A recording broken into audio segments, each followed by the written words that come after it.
Drainage system की बात करें, नदियों की अगर यहाँ पे बात करें, तो जैसा कि मैं बताया, मध्य प्रदेश को नदियों की जन्मभूमि के नाम से जाना जाता है। इसको मदरलैंड ऑफ रिवर के नाम से भी जाना जाता है। इसके अलावा इसको नदियों का मायका भी कहा जाता है। मध्य प्रदेश को नदियों का मायका कहा जाता है, ठीक है, क्योंकि यहीं से सारी नदियां या ज्यादातर नदियां यहीं से निकलती है, स्पेशली अमरकंटक वाला जो क्षेत्र है वहां से, ठीक है। तो ये चीज को बस याद रखना है यहाँ पे एक पॉइंट, कि इसको नदियों का मायका भी कहा जाता है। ड्रेनेज सिस्टम, यहाँ अलग अलग ड्रेनेज सिस्टम है, जैसा कि गंगा ड्रेनेज सिस्टम है, गोदावरी ड्रेनेज सिस्टम है, महानदी ड्रेनेज सिस्टम जो छत्तीसगढ़ का एक मेजर ड्रेनेज सिस्टम है, और माही ड्रेनेज सिस्टम है। तो कुल मिलाकर के 6 ड्रेनेज सिस्टम है। इन सभी ड्रेनेज सिस्टम के अंतर्गत ये सारी नदियां जो है यहां से बहती है। तो आप खुद ही देख सकते हो, हालांकि इसमें मैं अभी पूरे नदियों का नाम लिखा भी नहीं हूं, फिर भी इतनी सारी नदियां यहां से बह रही है। तो ये 6 टाइप के यहाँ पे ड्रेनेज सिस्टम पाए जाते हैं: गंगा, नर्मदा, ताप्ती, गोदावरी, महानदी और माही ड्रेनेज सिस्टम। गंगा, नर्मदा, ताप्ती, गोदावरी, महानदी और माही ड्रेनेज सिस्टम, ये 6 ड्रेनेज सिस्टम या अपवाह तंत्र यहाँ पे काम करती है। अगर हम नदियों की बात करें तो कुछ इंपॉर्टेंट फैक्ट्स को यहाँ पे याद रखना है। नर्मदा नदी को मध्य प्रदेश की जीवन रेखा कही जाती है, ठीक है। कौन सी नदी को जीवन रेखा कही जाती है? नर्मदा नदी को। ये जो नदी है ये मध्य प्रदेश की सबसे लंबी नदी है, और ओवरऑल अगर इंडिया की बात करें तो ये 5th रैंक में आता है। अगर हम लॉन्ग मतलब कि लेंथ के हिसाब से देखें तो लॉन्गेस्ट रिवर है, 5th लॉन्गेस्ट रिवर है इंडिया का। बेतवा नदी को गंगा ऑफ मध्य प्रदेश कहा जाता है, ये फर्क है यहाँ का। अगर लाइफ लाइन पूछेगा तो नर्मदा को याद रखना है, और बेतवा नदी को गंगा नदी ऑफ मध्य प्रदेश कहा जाता है। तो ये दोनों डिफरेंट चीज है, थोड़ा सा ध्यान देना है इसमें, अक्सर कंफ्यूजन होता है इसमें। गंगा नदी जो है बेतवा नदी को माना जाता है। अब इसका रीजन क्या है मैं बता रहा हूँ, थोड़ा सा कई जगह जो है इसमें कंफ्यूजन है। नर्मदा अपने आप में एक सिंगल और इंडिविजुअल नदी है, जो कि पवित्रता के मामले में, इंपॉर्टेंस के मामले में गंगा के बराबर ही है। तो नर्मदा को गंगा बोलना ठीक नहीं था, इसीलिए जो है बेतवा नदी को यहाँ, ठीक है। Madhya Pradesh the highest river of the river in India. Madhya Pradesh सबसे ज्यादा नदियां कहाँ हैं? तो सीधा सा आंसर है मध्य प्रदेश, ठीक है। और इसीलिए इसको मदरलैंड ऑफ रिवर कहा जाता है। चंबल रिवर एक नदी है, चंबल नदी, इसको हेवन ऑफ बैंडिट्स कहा जाता है, या दस्युओं का जो है स्वर्ग माना जाता है। जैसे कि मैं तो बोला जाता है भिंड मुरैना वाला एरिया है, इसलिए जो है आपको याद रखना है चंबल नदी वहीं पे बहती है, और चंबल नदी को उसको हेवन ऑफ बैंडिट्स कहा जाता है, क्योंकि उनके छुपने का जगह अच्छा था उस एरिया में। फेमस जियोग्राफर टॉलेमी, टॉलेमी जो है उसने नर्मदा नदी को जो है नामोडास नदी के नाम से अपने जो टेक्स्ट है उसमें उसने डिस्क्राइब किया हुआ है। जो टॉलेमी जो वो था, मतलब एक बोलना चाहिए कि भौगोलिक ज्ञाता था, जिसने बहुत सारे भूगोल की रचनाएं की हैं, ठीक है, सब्जेक्ट की को नामोडास नदी के रूप में अपने टेक्स्ट वगैरह में, रिकॉर्ड्स वगैरह में ऑर्गेनाइज होता है हर 12 साल में उज्जैन में। अब ये कई बार एग्जाम में यूपीएससी में भी, महाकुंभ कौन से नदी के तट पे ऑर्गेनाइज पर जो है इसको ऑर्गेनाइज किया जाता है हर 12 साल के बाद में? क्षिप्रा नदी के तट पे महाकुंभ उज्जैन।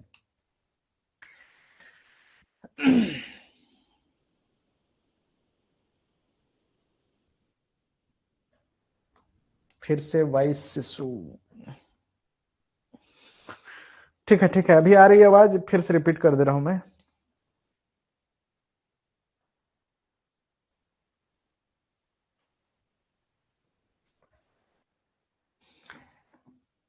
चलो, तो मैं क्या बता रहा था, life line of Madhya Pradesh किसको बोला जाता है? जीवन रेखा नर्मदा को कही जाती है।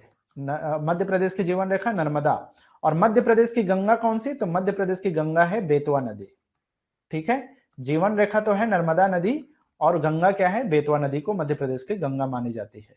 जो नर्मदा नदी है वो लॉन्गेस्ट रिवर माना जाता है, मध्य प्रदेश की सबसे लंबी नदी, और 5वीं सबसे लंबी नदी है भारत की, 5th लॉन्गेस्ट या 5th largest river in India कहा जाता है। स्पेशली लॉन्गेस्ट बोलना चाहिए लेंथ के हिसाब से, तो लॉन्गेस्ट है, 5th लॉन्गेस्ट है इंडिया की। अगर हम बात करें मध्य प्रदेश में, सबसे ज्यादा नदियां मध्य प्रदेश में ही बहती है, ओवरऑल इंडिया में सबसे ज्यादा नदी, इसलिए इसको Motherland of India Motherland of reverse कहा जाता है। मध्य प्रदेश में एक चंबल नदी बहती है, उस चंबल नदी को हेवन ऑफ बैंडिट्स कहा जाता है, या डाकुओं का स्वर्ग माना जाता है, या दस्युओं का जो है स्वर्ग माना जाता है चंबल नदी को। ठीक है, क्योंकि वो हिस्सा जो है भिंड मुरैना वाला हिस्सा में बहती है चंबल नदी, और वहां पे डाकुओं का सिटी माना जाता है उसको, रिबेल्स, सिटी ऑफ रिबेल्स। इसके अलावा क्षिप्रा नदी के तट पर होता है, तो ये क्वेश्चन यूपीएससी में भी पूछा जा चुका है। कौन से नदी के तट पे होता है महाकुंभ, जो उज्जैन का मेला? तो उज्जैन का जो महाकुंभ का मेला है 12 साल के अंतराल में होता है क्षिप्रा नदी के तट पे।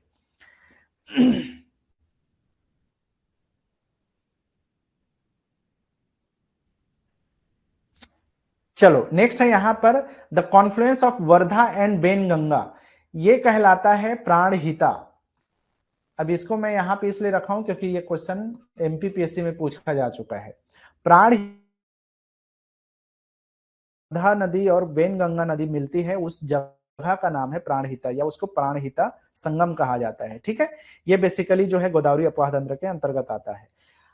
थ्री रिवर्स नर्मदा, सोन और जोहिला, ये तीनों ओरिजिनेट होता है 3 किलोमीटर के अंदर में अमरकंटक क्षेत्र से। नर्मदा नदी, सोन नदी और जोहिला नदी, ये सब अमरकंटक से जो है ओरिजिनेट होता है, वहां से जो है उसका उद्गम होता है। किसकी किसकी? नर्मदा की, सोन नदी की और जोहिला नदी की। It is said in Mahabharata that Tapti is the daughter of sun. Tapti जो नदी है वो माना जाता है सूर्य देव की एक बेटी थी ताप्ती, उनके नाम पे पड़ा हुआ है ताप्ती नदी, जो कि महाभारत की एक कथा है, समझो ये महाभारत के पार्ट में जो है इसको एक्सप्लेन किया गया है।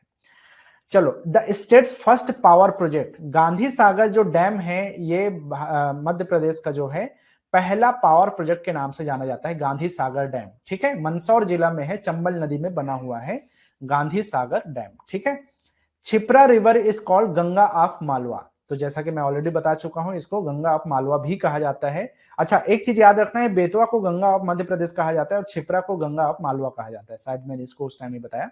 तो बेतवा को मध्य प्रदेश की गंगा और छिप्रा को मालवा रीजन की, जो पश्चिमी वाला क्षेत्र है मध्य प्रदेश का, उस रीजन का छिप्रा को बोला जाता है, क्योंकि उज्जैन के आसपास से बहती है वो, और उसको बोला जाता है गंगा ऑफ मालवा।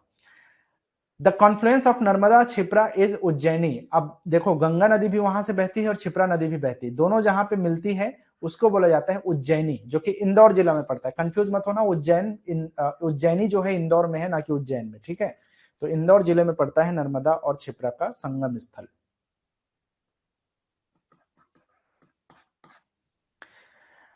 हाँ दोस्त, इसका पूरा जो पीडीएफ है वो मैं आप लोग के व्हाट्सएप में डाल दूंगा।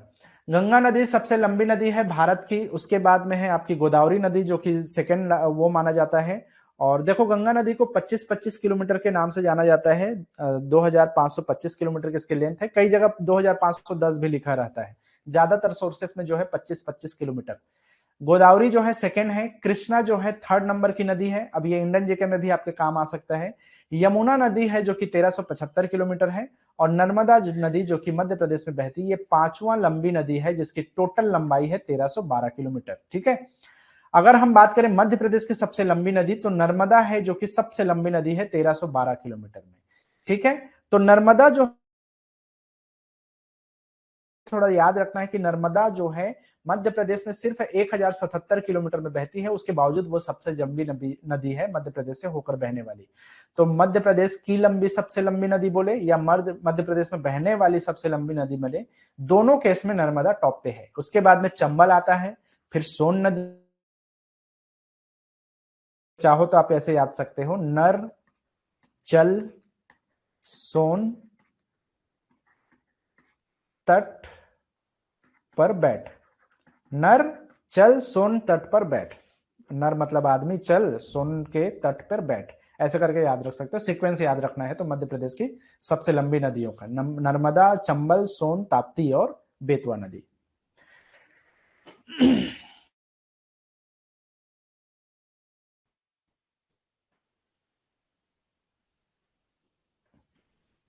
चलो, यहाँ पे मैंने कुछ कुछ चीजों को यहाँ पे मेंशन किया हुआ है, ज्यादा कुछ नहीं, वही चीजें हैं। नर्मदा नदी है जो कि अमरकंटक से निकलती है अनूपपुर के पास में, 1312 किलोमीटर। चंबल नदी है जिसको पुराना नाम है धर्मावती नदी के नाम से जाना जाता था, चंबल नदी को। उसी तरह से नर्मदा को पहले रेवा नदी या सोमो देवी के नाम से भी जाना जाता था। नर्मदा की खास बात यह है कि ये लार्जेस्ट रिवर है, life line of Madhya Pradesh कहा जाता है। चंबल जो है मऊ डिस्ट्रिक्ट से निकलती है, चंबल नदी इंदौर में स्पेशली, और ये बहती है आपके जनापाव हिल से निकलने के बाद में महू के क्षेत्र में। ठीक है, आप जानते होंगे अम्बेडकर अम्बेडकर का जन्म स्थल है महू वाला जो एरिया है, 965 किलोमीटर। सोन नदी जो है अमरकंटक से ही निकलती है, अनूपपुर के पास से। ताप्ती नदी जो है बैतूल डिस्ट्रिक्ट से निकलती है, मुल्ताई करके एक जगह है, वहां से ताप्ती नदी निकलती है और ये 724 किलोमीटर है। बेतवा नदी है कुमरा गांव से निकलती है, रायसेन से 480 किलोमीटर। हालांकि कई जगह में जो है इसके डिस्टेंस को अलग अलग बोला गया है। खैर याद रखना है, बेतवा नदी जो है मध्य प्रदेश की गंगा कहलाती है।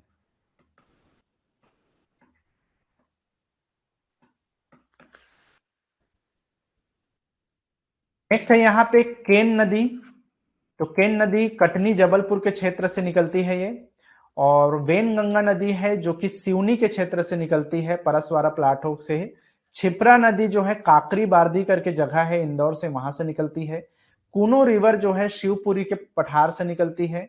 और अगर हम तवा नदी की बात करें तो ये पचमढ़ी से निकलती है, जो महादेव पहाड़ी है वहां से। और काली सिंध नदी है जो कि बागली गांव से निकलती है, देवास से। एक नदी है टोंस नदी जो कि सरदारपुर धार डिस्ट्रिक्ट से ये होकर के निकलती है। तो ये मेजर रिवर है जिसका लिस्ट मैंने यहाँ पे दे दिया है।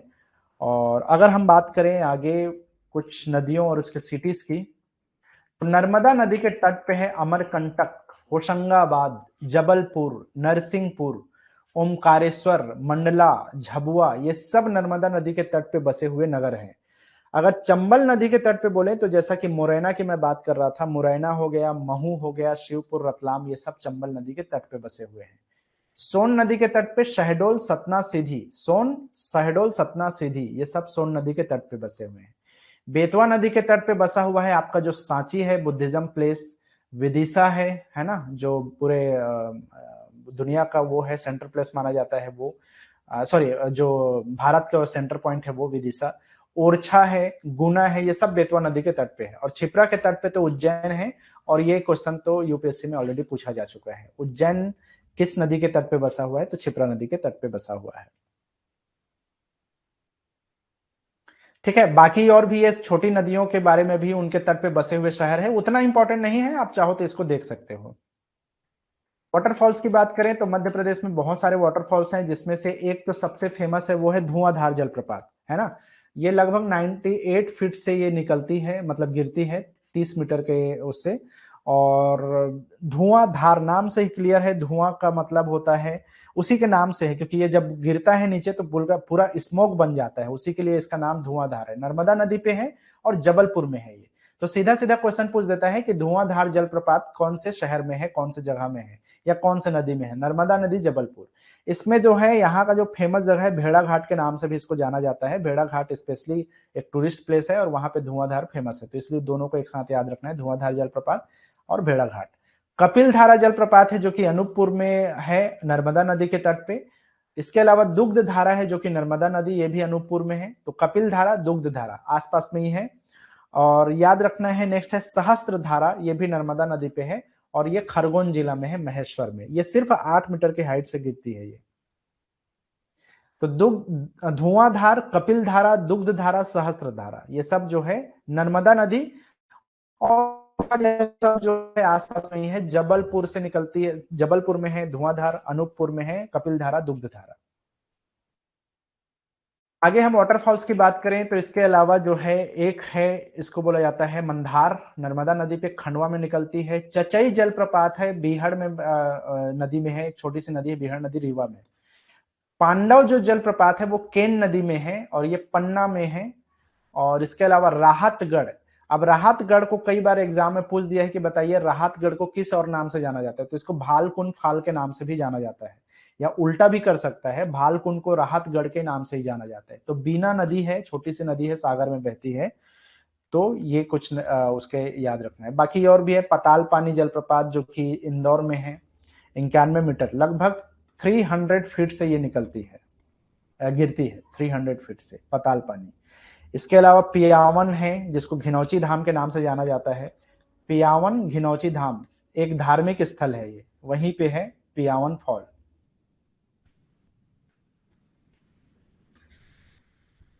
रीवा में है ये, ठीक है। और जो डचेस फॉल है ये नर्मदापुरम में है, होशंगाबाद जिला में, समझो पचमढ़ी में। बाकी वाटरफॉल ये सब देख सकते हो, लिस्ट में मैं उसमें प्रोवाइड कर दूंगा। रिवर वैली की अगर हम बात करें, रिवर वैली प्रोजेक्ट में, तो देखो एक तो नर्मदा वैली प्रोजेक्ट है मध्य प्रदेश में, और जो सबसे बड़ी प्रोजेक्ट है नर्मदा वैली प्रोजेक्ट, और यहाँ पे बहुत सारे प्रोजेक्ट बने हुए हैं। सरदार सरोवर प्रोजेक्ट इसी के अंतर्गत आता है, इंदिरा सागर डैम है, महेश्वर प्रोजेक्ट है, ओमकारेश्वर प्रोजेक्ट है, तावा प्रोजेक्ट है, मान प्रोजेक्ट है, जोबट डैम प्रोजेक्ट है। ये सब नर्मदा वैली प्रोजेक्ट के अंतर्गत आता है, ठीक है। उसके अलावा दूसरा है आपका चंबल रिवर प्रोजेक्ट, इसके अंतर्गत गांधी सागर जो डैम प्रोजेक्ट है, राणा प्रताप सागर डैम प्रोजेक्ट है, जवाहर सागर प्रोजेक्ट है, ये सब इसी का अंतर्गत आता है। तो इसको कई बार ऐसा पूछता है, बताइए गांधी सागर डैम प्रोजेक्ट किस प्रोजेक्ट रिवर प्रोजेक्ट के अंतर्गत आता है, या आपसे बोल देगा ओमकारेश्वर प्रोजेक्ट किस प्रोजेक्ट के अंतर्गत आता है, तो नर्मदा वैली प्रोजेक्ट। तो दो वैली प्रोजेक्ट इसमें खास तौर पे आपको ध्यान रखना है, नर्मदा वैली और चंबल रिवर प्रोजेक्ट। इसके अलावा और है बारगी प्रोजेक्ट और बाणा सागर या बाण सागर प्रोजेक्ट जो है वो इसी के अंतर्गत, मतलब कि रिवर वैली प्रोजेक्ट में ही आता है। तो 4 रिवर वैली प्रोजेक्ट हो रहा है, जिसमें से मेजर है नर्मदा, चंबल, बरगी और बाण सागर। एक को हम देख लेते हैं यहाँ पे, सरदार सरोवर। एक तो इसको याद रखना है, ये एक्चुअल में कहां पर है, तो ये मेन जो बना हुआ है वो केवड़िया करके जगह है, और ये गुजरात में बना हुआ है। हालांकि इसका जो वो है बेनिफिशियरी प्रोजेक्ट है और स्टेट है, उसमें मध्य प्रदेश भी है। तो मध्य प्रदेश, महाराष्ट्र, गुजरात और राजस्थान, ये चारों राज्यों में इसका ज्वाइंट प्रोजेक्ट माना जाता है सरदार सरोवर प्रोजेक्ट को। कहां पे है, तो केवड़िया गुजरात में है, ठीक है। अभी रिसेंटली 2017 में जो है इसका इनॉग्रेशन किया गया है सरदार सरोवर डैम का, नरेंद्र मोदी, प्रधानमंत्री नरेंद्र मोदी के द्वारा, उनके बर्थडे के दिन, ठीक है, 17 सितंबर 2017 को। और इसको आपको याद रखना है, third largest dam in world, दुनिया में सबसे तीसरा नंबर का ये प्रोजेक्ट माना जाता है, सबसे अगर हम बड़े की बात करें तो, या लार्जेस्ट की बात करें तो। और किस बेसिस पे, वाटर डिस्चार्ज के बेसिस पे, वाटर छोड़ने की जो कैपेबिलिटी है उसके हिसाब से ये दुनिया का तीसरा सबसे बड़ा प्रोजेक्ट माना जाता है। कौन सी नदी में है सरदार सरोवर, तो नर्मदा नदी में ये बना हुआ है। इसको हालांकि शुरुआत किया गया था प्राइम मिनिस्टर जवाहरलाल नेहरू के द्वारा 1961 में, लेकिन बीच में बहुत सारे इसके नर्मदा बचाओ आंदोलन वगैरह जब शुरू हो गया था, तो ये धीरे धीरे रिशेड्यूल होते होते 2017 में जाकर के इसका इनॉग्रेशन हुआ सरदार सरोवर प्रोजेक्ट का। अच्छा, यही सरदार सरोवर प्रोजेक्ट के पास में ही केवड़िया में जो आपका स्टेच्यू ऑफ यूनिटी है वो यहीं पे है ना। स्टेच्यू ऑफ यूनिटी आप लोगों ने सुना ही होगा नाम इसका, है ना, स्टेच्यू ऑफ यूनिटी, वो यही इसी प्रोजेक्ट के अंतर्गत या उसी प्रोजेक्ट के पास में आता है, जिसकी हाइट जो है 182 मीटर है, ठीक है, सरदार वल्लभ भाई पटेल के जो स्टेच्यू है। इंदिरा सागर प्रोजेक्ट की बात करें तो ये मल्टीपर्पज प्रोजेक्ट है, और ये भी नर्मदा नदी पे है, नर्मदा नगरम में पड़ता है, पुनासा करके जगह है, और खंडवा जिला में पड़ता है। नर्मदा नगरम नहीं ना, नर्मदा नगर, जो कि पुनासा में पड़ता है, खंडवा डिस्ट्रिक्ट में। और इसको जो है वाटर वॉल्यूम के या स्टोरेज के हिसाब से, रिजर्वायर के हिसाब से अगर इसको देखें तो इसको लार्जेस्ट डैम इन इंडिया कहा जाता है रिजर्वायर के हिसाब से। और ये 1984 में इंदिरा गांधी के टाइम में जो है इसको शुरू किया गया था, उसीलिए इसका नाम भी जो है इंदिरा सागर डैम प्रोजेक्ट पड़ गया है। ओमकारेश्वर प्रोजेक्ट है, तो जाहिर सी बात है कि ये ओमकारेश्वर में ही स्थित है। अब ओमकारेश्वर बोलने का मतलब है खंडवा जिला मध्य प्रदेश का। इसको ओमकारेश्वर जो मंदिर है उसके नाम पे इसको नाम दिया गया है, ओमकारेश्वर प्रोजेक्ट। तो ये जो है 2007 से जो है ये इसका स्टार्टिंग हुआ है, ये प्रोजेक्ट 2003 से इसका कंस्ट्रक्शन शुरू हुआ था और 2007 में बना। महेश्वर प्रोजेक्ट है जो कि एक हाइडल प्रोजेक्ट है, और ये खरगोन जिला में है, खरगोन जिला में। तो खंडवा में है ओमकारेश्वर और खरगोन में है महेश्वर प्रोजेक्ट। गांधी सागर डैम प्रोजेक्ट की बात करें तो ये चंबल रिवर प्रोजेक्ट के अंतर्गत आता है, और ये चंबल नदी पे बना हुआ है। तो आपको ध्यान देना है, ये जो गांधी सागर डैम प्रोजेक्ट है वो बेसिकली चंबल रिवर प्रोजेक्ट के अंतर्गत है, ना कि नर्मदा रिवर प्रोजेक्ट के अंतर्गत। तो इसमें कई बार जो है कंफ्यूजन होता है। बेसिकली ये 50-50 पार्टनरशिप में बना हुआ है राजस्थान और मध्य प्रदेश के बीच में। तो इसको अलग अलग स्टेज में कई चंबल रिवर प्रोजेक्ट लगाए गए थे, जिसमें पहला स्टेज था आपका गांधी सागर डैम प्रोजेक्ट, ये फर्स्ट स्टेज है इसका। तो ये कहां पे है, तो ये मंदसौर जिला में है, मध्य प्रदेश के मंदसौर जिला में है ये जो गांधी सागर डैम प्रोजेक्ट है वो। तो ये 1960 से जो है ये चल रहा है। इसके और भी जो है अलग अलग स्टेज शुरू किए गए, जिसमें से एक जो है आपका राणा प्रताप सागर स्टेज है, जो कि इसका सेकेंड स्टेज माना जाता है। तो राणा प्रताप भी चंबल रिवर प्रोजेक्ट के अंतर्गत में आता है, लेकिन याद रखना है कि ये डैम जो है बेसिकली रावत भाटा राजस्थान में ये बना हुआ है। बरगी प्रोजेक्ट को, खास तौर पे बरगी प्रोजेक्ट को एक चीज के लिए आपको जानना है कि रानी अहल्याबाई लोधी सागर प्रोजेक्ट भी कहा जाता है इसको, जो कि रानी अहल्याबाई लोधी को ये डेडिकेटेड है समझो, जो कि बरगी प्रोजेक्ट रानी अवंतीबाई सागर प्रोजेक्ट के नाम से जाना जाता है, तो इसको अवंतीबाई लोधी सागर प्रोजेक्ट के नाम से भी इसको जाना जाता है। तो बस यही एक चीज है जो यहाँ से है आपके नर्मदा नदी पे और जबलपुर में है ये बरगी प्रोजेक्ट। बाण सागर जो प्रोजेक्ट है ये शहडोल जिला में बना हुआ है, देवलोंद करके जगह है, और इसमें पूछेगा तो लोकेशन ही पूछेगा कि बाण सागर प्रोजेक्ट कहाँ है, तो देवलोंद शहडोल में है। एग्रीकल्चर की बात करें तो मध्य प्रदेश जो है सोयाबीन के मामले में, चने के मामले में, उड़द दाल, तुअर दाल, मसूर दाल और अलग अलग दालों के मामले में पहले नंबर पे है पूरे भारत में। तो दाल के प्रोडक्शन में भारत में पहला नंबर आता है इसका, ठीक है। इसके अलावा सोयाबीन स्टेट के नाम से तो जाना ही जाता है। इसके अलावा मक्का में, सेसमे में, तिल में, राम तिल में, मूंग में, इसमें सेकंड प्रोडक्शन में, सेकंड स्थान में आता है प्रोडक्शन के मामले में। गेहूं के लिए या ज्वार के लिए या फिर जो जौ है बार्ले, उसमें थर्ड रैंक में आता है मध्य प्रदेश। अब तिलहन फसलों में बात करें जहां से तेल निकाला जाता है जिन बीजों से, तो ऑयल सीड के हिसाब से चौथे नंबर पे है, और कॉटन के हिसाब से देखा जाए तो पांचवें नंबर पे है। तो आपको अगर स्टेट रैंक बस पूछेगा तो एग्रीकल्चर में यही एक सेक्शन है जहां से क्वेश्चन बन सकता है अगर बनाना चाहे तो, बाकी तो और कुछ इसमें है नहीं। हाँ, एक चीज है ओपियम के मामले में, तो ओपियम देखो अपने आप में यूनिक चीज है जो कि लाइसेंस के बेस पे जो है इसकी खेती की जाती है, जिसको हम अफीम कहते हैं। तो जो मंदसौर एरिया है वो स्पेशली जाना जाता है, मंदसौर का एरिया और नीमच का एरिया, ये दो एरिया है जिसके लिए जहां ओपियम की खेती स्पेशली की जाती है। दो जिलों का नाम याद रखना है, मंदसौर और नीमच। फॉरेस्ट की बात करें तो जियोग्राफिकल रीजन के अगर हम बात करें तो मध्य प्रदेश जैसा कि 3,08,252 स्क्वायर किलोमीटर में फैला हुआ है, उसमें से अगर हम देखें तो 94,689 स्क्वायर किलोमीटर एरिया क्या है, मध्य प्रदेश के जंगल एरिया है। मतलब फॉरेस्ट कवर एरिया कितना है, 94,689 किलोमीटर स्क्वायर किलोमीटर एरिया में फैला हुआ है यहाँ के फॉरेस्ट। अगर हम बात करें फॉरेस्ट कवर के मामले में बात करें तो टोटल जो हिस्सा है उसका, मतलब कि ये जो 3,08,000 हिस्सा है उसमें से 30.72% जियोग्राफिकल हिस्सा क्या है आपका फॉरेस्ट कवर है मध्य प्रदेश का, ठीक है। 12.44% of forest area of India making in the state of the largest forest area. कहने का मतलब ये है कि मध्य प्रदेश का जो 100% एरिया है उसका 30% हिस्सा क्या है, जंगल है, और भारत के टोटल जितने जंगल है उसमें से 12% की हिस्सेदारी मध्य प्रदेश के पास में है। तो ये इसकी खास बात है, मध्य प्रदेश एक फॉरेस्ट के हिसाब से एक टॉप स्टेट्स में से एक है। यहां पर तीन तरह के मेजर फॉरेस्ट पाए जाते हैं। एक को बोला जाता है टिक टिक फॉरेस्ट, ठीक है, जिसको हम सौगौन वन कहते हैं। दूसरा है साल वन, और तीसरा है मिश्रित वन। तो तीन तरह के जो है इसको क्लासिफाई किया जा सकता है फॉरेस्ट के हिसाब से देखा जाए तो, तीन हिस्से में ये बटा हुआ है, ठीक है। साल सौगन, आप ये बोल सकते हो कि 19% हिस्सा सौगन में है, लगभग 4% हिस्सा साल में है, और ज्यादातर हिस्सा जो है 59% हिस्सा जो है आपके मिश्रित वन में है।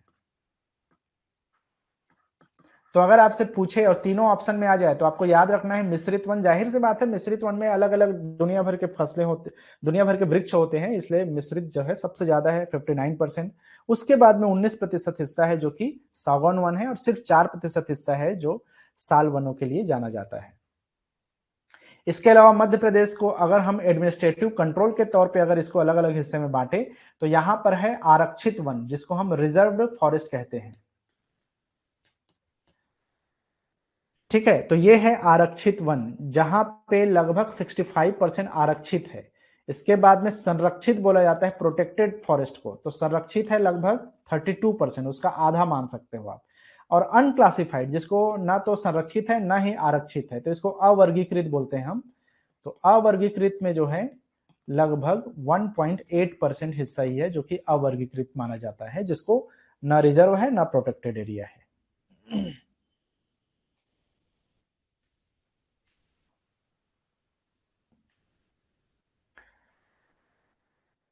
चलो, अगर बाई चांस आपसे पूछे कि मध्य प्रदेश में कौन सा हिस्सा है जहां सबसे ज्यादा वन है, तो बालाघाट का हिस्सा याद रखना है जहां पे सबसे ज्यादा वन क्षेत्र माना जाता है। Most forest area Balaghat region में पाया जाता है।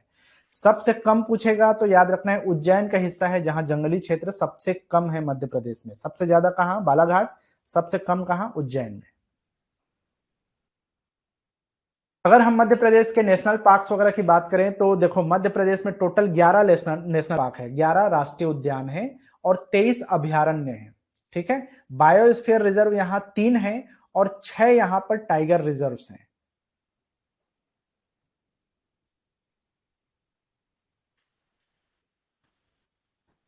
तो एक चीज याद रखना है, अगर हम पूरे भारत की बात करें तो भारत का पहला national park Jim Corbett national park को माना जाता है।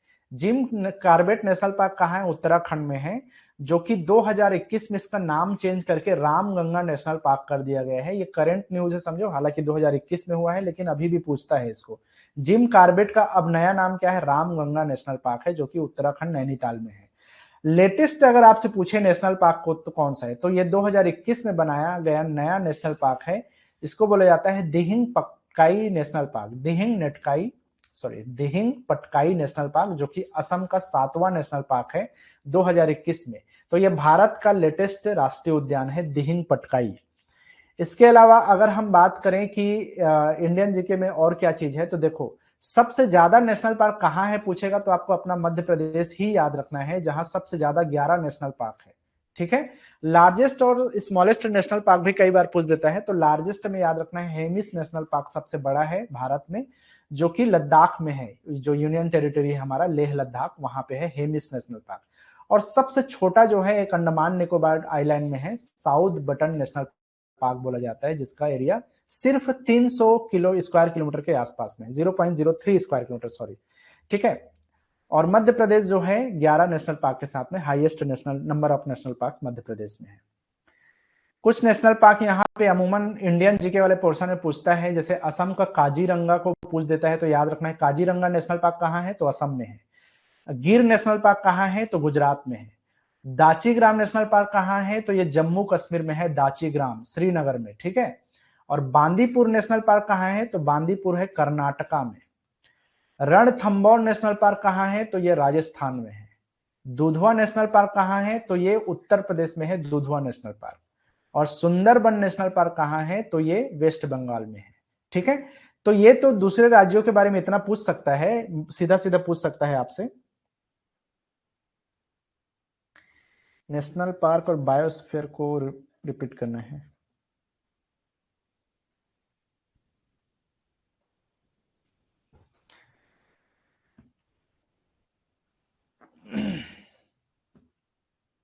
देखो, ये चीज आपको याद रखना है कि 11 national park, 23 wild life sanctuary, biosphere 3 और टाइगर रिजर्व है यहाँ पे 6। और अगर हम बात करें जिम कॉर्बेट सबसे पहला है, और लेटेस्ट बोले तो दिहिंग नेशनल पार्क है, जो कि असम में है। अगर हम बात करें लार्जेस्ट का, तो हेमिस नेशनल पार्क है, जो कि लद्दाख में है। और सबसे छोटा साउथ बटन है, जो कि अंडमान में है। एमपी में सबसे ज्यादा नेशनल पार्क है, 11 नेशनल पार्क। असम की बात करें तो काजीरंगा को बार बार इंडियन जीके वाले पोर्शन में पूछता है। और ये जो सब है, गिर है गुजरात में, दाची ग्राम श्रीनगर जम्मू कश्मीर, बांदीपुर में है आपका कर्नाटका, रणथंबोर राजस्थान में है, दुधवा उत्तर प्रदेश में है, और सुंदरबन वेस्ट बंगाल में है। ये सब ऑलरेडी यूपीएससी एमपीपीएससी में ऑलरेडी पूछा जा चुका है सारे क्वेश्चन, कि कौन सा जो है कहां पे है। चलो, अगर हम बात करते हैं नेशनल पार्क की, तो जय जगन्नाथ, रानी दुर्गावती नया है ना, देखता हूँ यार, मुझे अपडेट तो नहीं है। अगर कुछ ऐसा पता चलता है तो मैं अभी रिसर्च करके आपको भेज दूंगा, है ना। मैं ग्रुप में शेयर कर दूंगा अगर कुछ होता है तो। फिलहाल के लिए तो ये समझ लो। नेशनल पार्क की अगर हम बात करें तो मध्य प्रदेश का जो सबसे बड़ा नेशनल पार्क है वो है कान्हा किसली नेशनल पार्क। सारे का सारे आप याद रखो, ये जरूरी नहीं है। आपसे बाई चांस पूछे कि सबसे पुराना और सबसे बड़ा कौन सा है, तो कान्हा किसली को याद रखना है। ओल्डेस्ट और लार्जेस्ट कहां पे है, तो बालाघाट में है, मंडला में। ठीक है। और अगर हम बात करें सबसे स्मॉलेस्ट पूछ देगा ऑपोजिट करके क्वेश्चन को, तो याद रखना है घुघुआ नेशनल पार्क बोला जाता है। यहाँ पे डायनासोर के जो है फॉजिल पाए गए हैं, इसीलिए इसको कई बार डायनासोर फॉजिल पार्क के नाम से भी जाना जाता है। तो ये सबसे छोटा नेशनल पार्क है मध्य प्रदेश का। और अगर लेटेस्ट पूछेगा तो कूनो नेशनल पार्क आपको याद रखना है, 2018 में बना है कूनो नेशनल पार्क। ठीक है।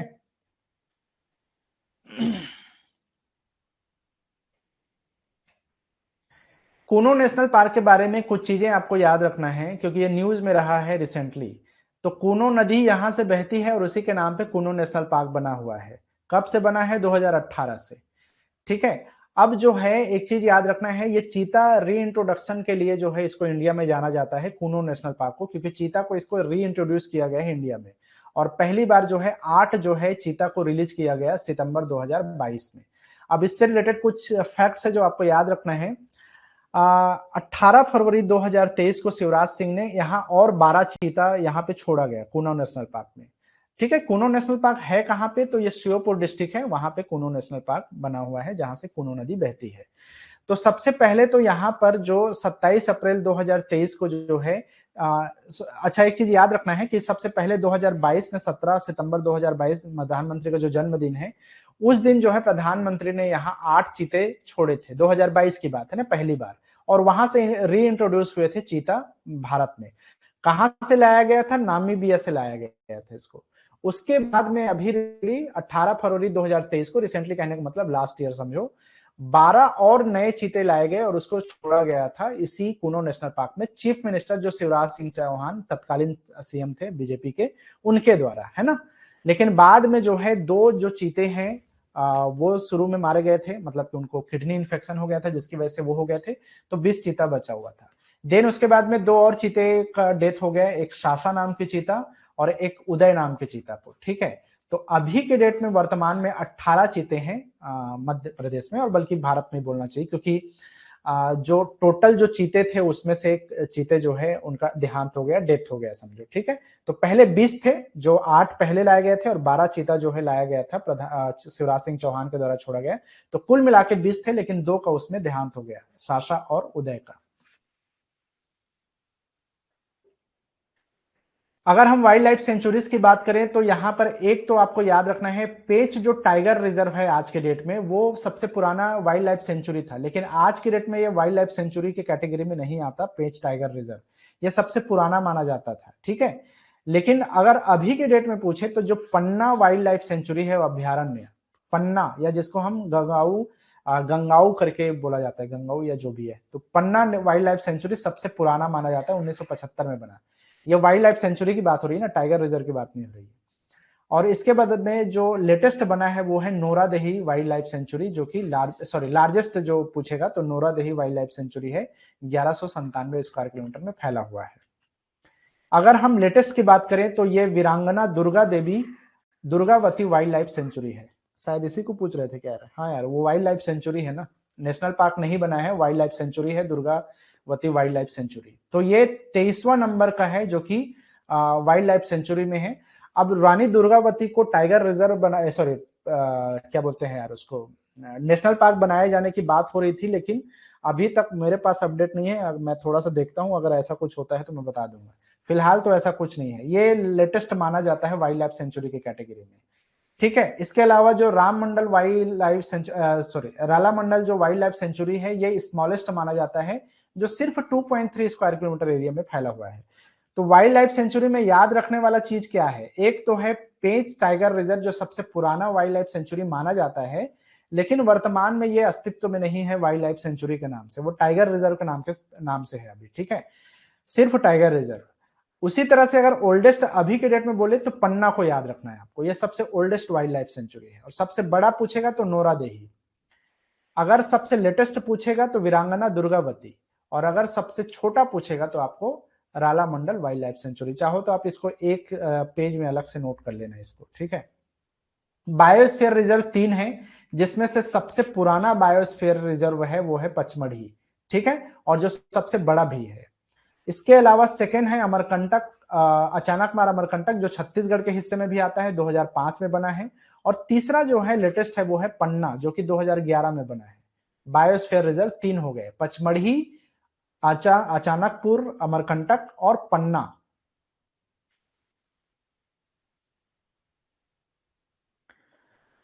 चलो टाइगर रिजर्व की बात करें तो 6 टाइगर रिजर्व यहाँ पे है। अगर हम बात करें टोटल जो टाइगर रिजर्व भारत में, तो टोटल है वर्तमान में 54 टाइगर रिजर्व। ठीक है, अब 54 टाइगर रिजर्व कैसे है उसको थोड़ा सा देख लो।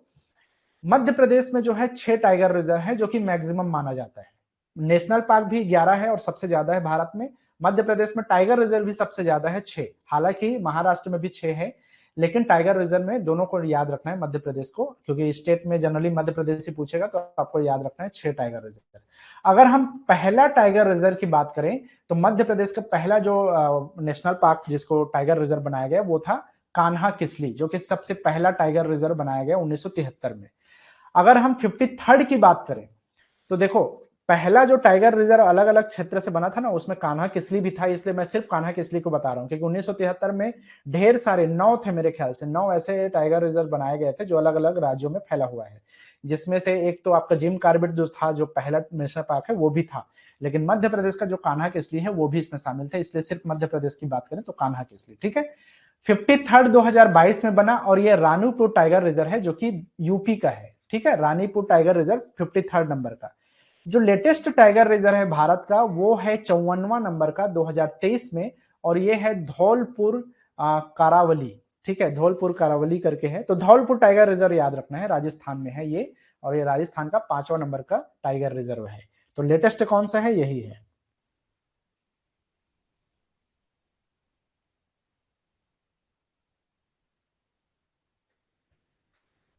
ठीक है, नहीं, अब टाइगर रिजर्व में अभी नया कुछ नहीं है, घोषणा किया गया है अभी तक। जैसे छत्तीसगढ़ के केस में गुरु घासीदास को है, उसी तरह से इसको जो है घोषणा किया गया है, जो कि 55वां नंबर का बनेगा। लेकिन मुझे अभी तक कहीं भी official wild life sanctuary department से, या जो फॉरेस्ट डिपार्टमेंट है या फॉरेस्ट मिनिस्ट्री है उसके द्वारा डिक्लेयर नहीं किया गया है। जैसे अभी भी पेंडिंग में है गुरु घासीदास नेशनल पार्क छत्तीसगढ़ का, उसी तरह से ये भी अभी वो है। तो अभी तक तो ऐसा कुछ नहीं है। मैं ठीक है एक बार और कंफर्म कर लेता हूं, अगर ऐसा कुछ पता चलता है तो मैं आपको व्हाट्सएप में सीधा सीधा अपडेट कर दूंगा, है ना। लेकिन फिलहाल मुझे ऐसा कोई आइडिया नहीं है, क्योंकि ये नेशनल टाइगर रिजर्व तुरंत से नहीं बनता ना, कई बार 1-2 साल तक तो वो पेंडिंग में ही रहता है, क्योंकि उसको पहले प्रोजेक्ट टाइगर के अंतर्गत लाना पड़ता है, दुनिया भर के उसके क्राइटेरिया चेक करना पड़ता है, तब जाके उसका कंफर्मेशन होता है। तो फिलहाल जो कंफर्मेशन है वो धौलपुर का है, जो कि लेटेस्ट है, 2023 में बना है। ठीक है, तो बस इतना ही याद रखना है अभी। और मैं, हाँ, इसको जरूर मैं कंफर्म करूंगा, और अभी थोड़ी देर में आप लोग को अपडेट कर दूंगा। ठीक है, अभी जो है लेटेस्ट टाइगर सेंसस हुआ है, और टाइगर सेंसस में आप सबको पता है मध्य प्रदेश इसमें सबसे टॉप में है। लेकिन अभी एनटीसीए फिर से इसका टाइगर सेंसस को वो कर रहा है, री रिकॉर्ड को फिर से एक बार रीचेक करवा रहा है। तो मे भी इसमें 200 और टाइगर बढ़ने के चांसेस है, क्योंकि डिटेक्शन इसमें बहुत जगह मिस हुआ है, ऐसा करके माना जा रहा है। लेकिन फिलहाल 2022 में जो लेटेस्ट टाइगर सेंसस आया उसके हिसाब से पूरे देश में टाइगरों की संख्या 3167 है। लेकिन माना जा रहा है कि ये लगभग 2900 हो सकता है, ऐसा माना जा रहा है। सॉरी, 3900, मतलब 4000 के आसपास। लेकिन अभी तक लेटेस्ट रिपोर्ट नहीं आया है। तो फिलहाल आपको अगर पूछे 2022 के हिसाब से, तो क्योंकि लेटेस्ट टाइगर रिसर्च सेंसस कब हुआ, 2022 में हुआ, जिसमें 2018 से लेकर 2022 के बीच में क्या क्या घटनाएं हुई और कितने टाइगर बचे हैं उसका सेंसस किया गया, जिसमें से बोला गया है कि 2018 में 2967 था, 200 बढ़ गया और 3167। लेकिन फिर से उसको एनटीसीए ने जो है, एनटीसीए वो संस्था है, अथॉरिटी है, जो कि नेशनल टाइगर कंजर्वेशन अथॉरिटी है, जो कि ये करवाता है, सेंसस करवाता है। मध्य प्रदेश में लास्ट टाइम 526 थे। अब माना जा रहा है कि उसी के आसपास के डेटा होगा, लेकिन स्टेट वाइज अभी तक डिक्लेयर नहीं किया गया है, तो अभी उसका एग्जैक्ट डेटा पता नहीं। लेकिन पिछले पिछले 4 सालों में 6.7% की वृद्धि हुई है टाइगर की संख्या में। 29 जुलाई को हम हर साल मनाते हैं इंटरनेशनल टाइगर डे।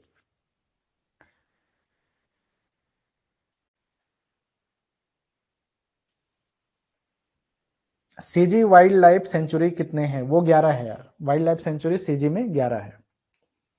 कल ही तो बताया था यार, कल ही मैं पढ़ाया था, कल नहीं शायद परसों पढ़ाया था मैंने, एक बार देख लेना, पीडीएफ में मैंने वो चीज बताया हुआ है। चलो, कान्हा जो टाइगर रिजर्व है वो कब बना, तो देख सकते हैं 1973 में इसको प्रोजेक्ट टाइगर में शामिल किया गया, प्रोजेक्ट टाइगर में। और टाइगर रिजर्व घोषित किया गया 2007 में, कान्हा टाइगर रिजर्व को। ठीक है, इसके अलावा बांधवगढ़ टाइगर रिजर्व है, जो कि उमरिया में है, इसको 2007 में टाइगर रिजर्व घोषित किया गया। पेच टाइगर रिजर्व, जिसके बारे में बात कर रहा था कि ये पहले वाइल्ड लाइफ सेंचुरी था, लेकिन वर्तमान में ये टाइगर रिजर्व है, सिवनी में पड़ता है और छिंदवाड़ा डिस्ट्रिक्ट में, 2007 में। पन्ना टाइगर रिजर्व जो है आपका छतरपुर डिस्ट्रिक्ट में पड़ता है, ये भी 2007 में बना। और सतपुड़ा टाइगर रिजर्व है होशंगाबाद में, जो कि 2007 में बना। और संजय डबरी टाइगर रिजर्व है, जो कि 2011 में बना, लेटेस्ट है ये, ठीक है, 6वां नंबर का। तो इस तरह से ये 6 टाइगर रिजर्व है जो कि मध्य प्रदेश में है। मिनरल्स की बात करें मध्य प्रदेश में, चलो यार जितने लोग भी अभी कनेक्टेड हो मुझे बताओ, क्लास कंटिन्यू करें, क्योंकि लगभग मुझे लग रहा है कि रिवीजन करने में ही हम लोग को आधा घंटा का और टाइम लगेगा। तो झेल सकते हो और आधा घंटा की ब्रेक लेना है? जल्दी से बताओ मुझे, जो लोग भी जुड़े हो, ब्रेक लेना है कि कंप्लीट कर दे, खत्म करें? आधा घंटा तो और लगेगा। कुछ मिनरल वाला सेक्शन है और कुछ हिस्ट्री और कुछ आर्ट एंड कल्चर, जनजाति वगैरह वाला कुछ कुछ है जो इंपॉर्टेंट है, वो मैं आप लोग को थोड़ा सा रिवाइज करा दूं।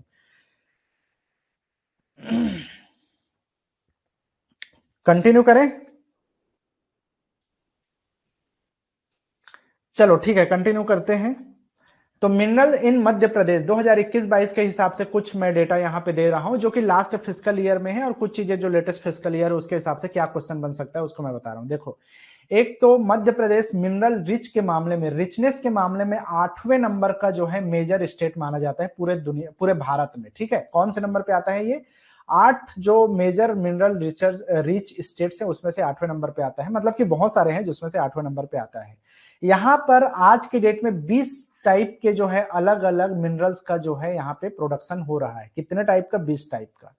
मध्य प्रदेश जो है 8 में से चौथे नंबर पे, सॉरी यार मैं गलत बोल दिया, ठीक है। 8 जो मेजर मिनरल रिच स्टेट्स हैं उसमें से चौथे मोस्ट मिनरल रिच स्टेट में आता है मध्य प्रदेश। स्पेशली उड़ीसा, झारखंड, छत्तीसगढ़ के बाद में चौथे नंबर पे मध्य प्रदेश का नंबर आता है, ठीक है।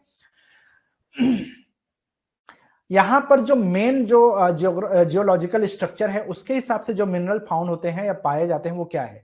देखो, एक तो यहाँ का जियोलॉजिकल स्ट्रक्चर है सौसर सकोली रेंज बोला जाता है, जो कि विंध्यन टाइप का रॉक सिस्टम है। वहां पे पाया जाता है मैग्नीज, ठीक है। विंध्यन कुड़प्पा, कुड़प्पा से पाया जाता है आपका डायमंड। उसी विंध्यन कुड़प्पा से ही बेसिकली उसको बिजवार रेंज बोलते हैं, वहां से मिलता है चूना पत्थर और डोलोमाइट। गोंडवाना से मिलता है कोयला और सैंडस्टोन। और आपके जो चिल्फी रेंज कहलाता है, जो डक्कन ट्रैप कहलाता है बेसिकली, तो डक्कन ट्रैप से मिलता है आपको बॉक्साइट। और धारवाड़ टाइप का जो रॉक सिस्टम होता है उससे मिलता है आपका लोहे का अयस्क, आयरन ओर, ठीक है। तो मैग्नीज मिलता है आपको विंध्यन टाइप के रॉक सिस्टम से, मैग्नीज बनता है। कुड़प्पा से बनता है आपका डायमंड, और उसी से बेसिकली विंध्यन कुड़प्पा से ही आपका बनता है लाइमस्टोन।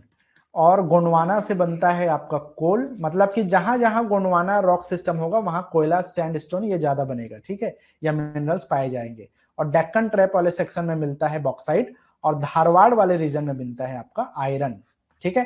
क्वेश्चन कैसे बनता है बताइए कि आयरन और किस टाइप के जियोलॉजिकल स्ट्रक्चर से बनता है, किस टाइप के सेल समूह से बनता है, तो बस यही क्वेश्चन है। मैग्नीज बनता है विंध्यन से, डायमंड बनता है कुड़प्पा से, लाइम स्टोन भी बनता है कुड़प्पा से। ये चीजें आपको एक बार थोड़ा सा ध्यान देना है। आगे देखते हैं कौन कौन से मध्य प्रदेश में मेजर मिनरल रिसोर्सेस हैं और माइंस हैं। तो मैग्नीज के लिए जाना जाता है भारवेली, जो कि बालाघाट में है। कॉपर के लिए जाना जाता है मलाज खंड, सबसे टॉप पे आता है मलाज खंड, कॉपर बालाघाट में ही पड़ता है अभी। कोल जो माइंस है उसके लिए बहुत सारी जगह है, लेकिन उसमें से टॉप माइंस में सुहागपुर माइंस है, आपको याद रखना है खास तौर पे। सिंगरौली माइंस तो है ही, लेकिन सुहागपुर माइंस को अक्सर एग्जाम वगैरह में पूछता है, तो इसको याद रखना है, सुहागपुर टॉप माइंस में आता है आपका। इसके अलावा सिंगरौली है ही उसमें, उसमें कोई डाउट नहीं है, ठीक है। तो इसको याद रखना है, सुहागपुर शहडोल में पड़ता है। लाइमस्टोन की बात करें तो जो मुंडवारा जगह है और ये कटनी का जो क्षेत्र है उसके लिए जाना जाता है आपका लाइमस्टोन के माइंस के लिए। डायमंड माइंस के लिए मझगांव जो क्षेत्र है, पन्ना डिस्ट्रिक्ट में पड़ता है मझगांव। बॉक्साइट अमरकंटक फेमस है, अनूपपुर वाला क्षेत्र जो है बॉक्साइट के लिए जाना जाता है, अमरकंटक वाला क्षेत्र। ग्रेफाइट के लिए जाना जाता है बैतुल, इसको थोड़ा याद रखना यार, ये कई एग्जाम में पूछ चुका है। तो बैतुल डिस्ट्रिक्ट में पड़ता है ग्रेफाइट। कोरंडम के लिए जो पिपरा परकोटा जो माइंस है वो जाना जाता है, सिंगरौली में पड़ता है कोरंडम के लिए, ठीक है। एक जो आभूषण में जो यूज होता है नीला कोरंडम, नीलम जिसको बोलते हैं, ये सब जो है कोरंडम से ही बनता है। फेल्सफार जो है वो लमेटा वैली से मिलता है, लमेटा वैली में जो माइंस है वहां पे जबलपुर में है ये। जबलपुर में आपके भेड़ाघाट का जबलपुर सोप स्टोन के लिए जाना जाता है, जबलपुर का भेड़ाघाट आपके संगमरमर के लिए जाता है, मार्बल के लिए। तो ये कुछ मेजर और इंपॉर्टेंट माइंस है जहां से क्वेश्चन पूछ सकता है।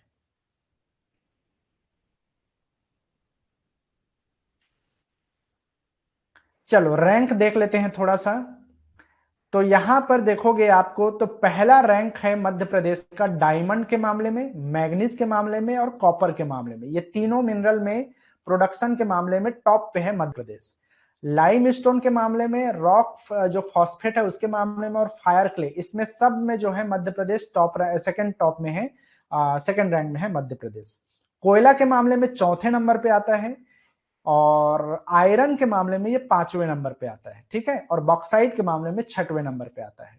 तो ये थोड़ा सा मेजर जो मिनरल्स है जिसके प्रोडक्शन में मध्य प्रदेश टॉप पे है, तो उसको थोड़ा देख लेना। Specially diamond, manganese, copper first rank में है और जो कोयला के मामले में चौथा नंबर पे है। अगर हम बात करें उड़ीसा, छत्तीसगढ़ और झारखंड को हटा दें तो चौथे नंबर पे कौन आता है? मध्य प्रदेश ही आता है। आयरन के मामले में 5वें और बॉक्साइट के मामले में 6वें नंबर पे। कोयला का थोड़ा देख लेंगे तो कोयला में क्या है, गोंडवाना रॉक सिस्टम से जैसा कि मैंने बताया कोयला बनता है। मध्य प्रदेश का लगभग लगभग 7.71% जो है कोल रिजर्व, भारत का जो लगभग 7% या 7.7% पूरे देश में जितना कोल रिजर्व है उसमें से मध्य प्रदेश की हिस्सेदारी है, शेयरिंग है इसका, ठीक है। स्पेशली जो है यहाँ पे बिटुमिनस टाइप का कोयला पाया जाता है। किस टाइप का? बिटुमिनस टाइप का कोयला पाया जाता है। और कोयला के डिपॉजिट यहाँ मध्य प्रदेश में स्पेशली जो सीधी है, शहडोल जिला है, जहां पे सुहागपुर वाला क्षेत्र बोलो, या उमरिया का क्षेत्र है, बैतूल है, छिंदवाड़ा है, नरसिंहपुर डिस्ट्रिक्ट है, ये तो है ही। साथ ही साथ थिकेस्ट कोल माइंस के लिए सिंगरौली को स्पेशली आपको याद रखना है, जहां पे थिकेस्ट कोल लेयर पाया जाता है, जिसका जो थिकनेस है वो 135 मीटर का सबसे थिकेस्ट कोल लेयर यहीं पे मिलता है सिंगरौली में। मध्य प्रदेश जो है स्टैंड करता है 4th प्लेस में in terms of production of कोल।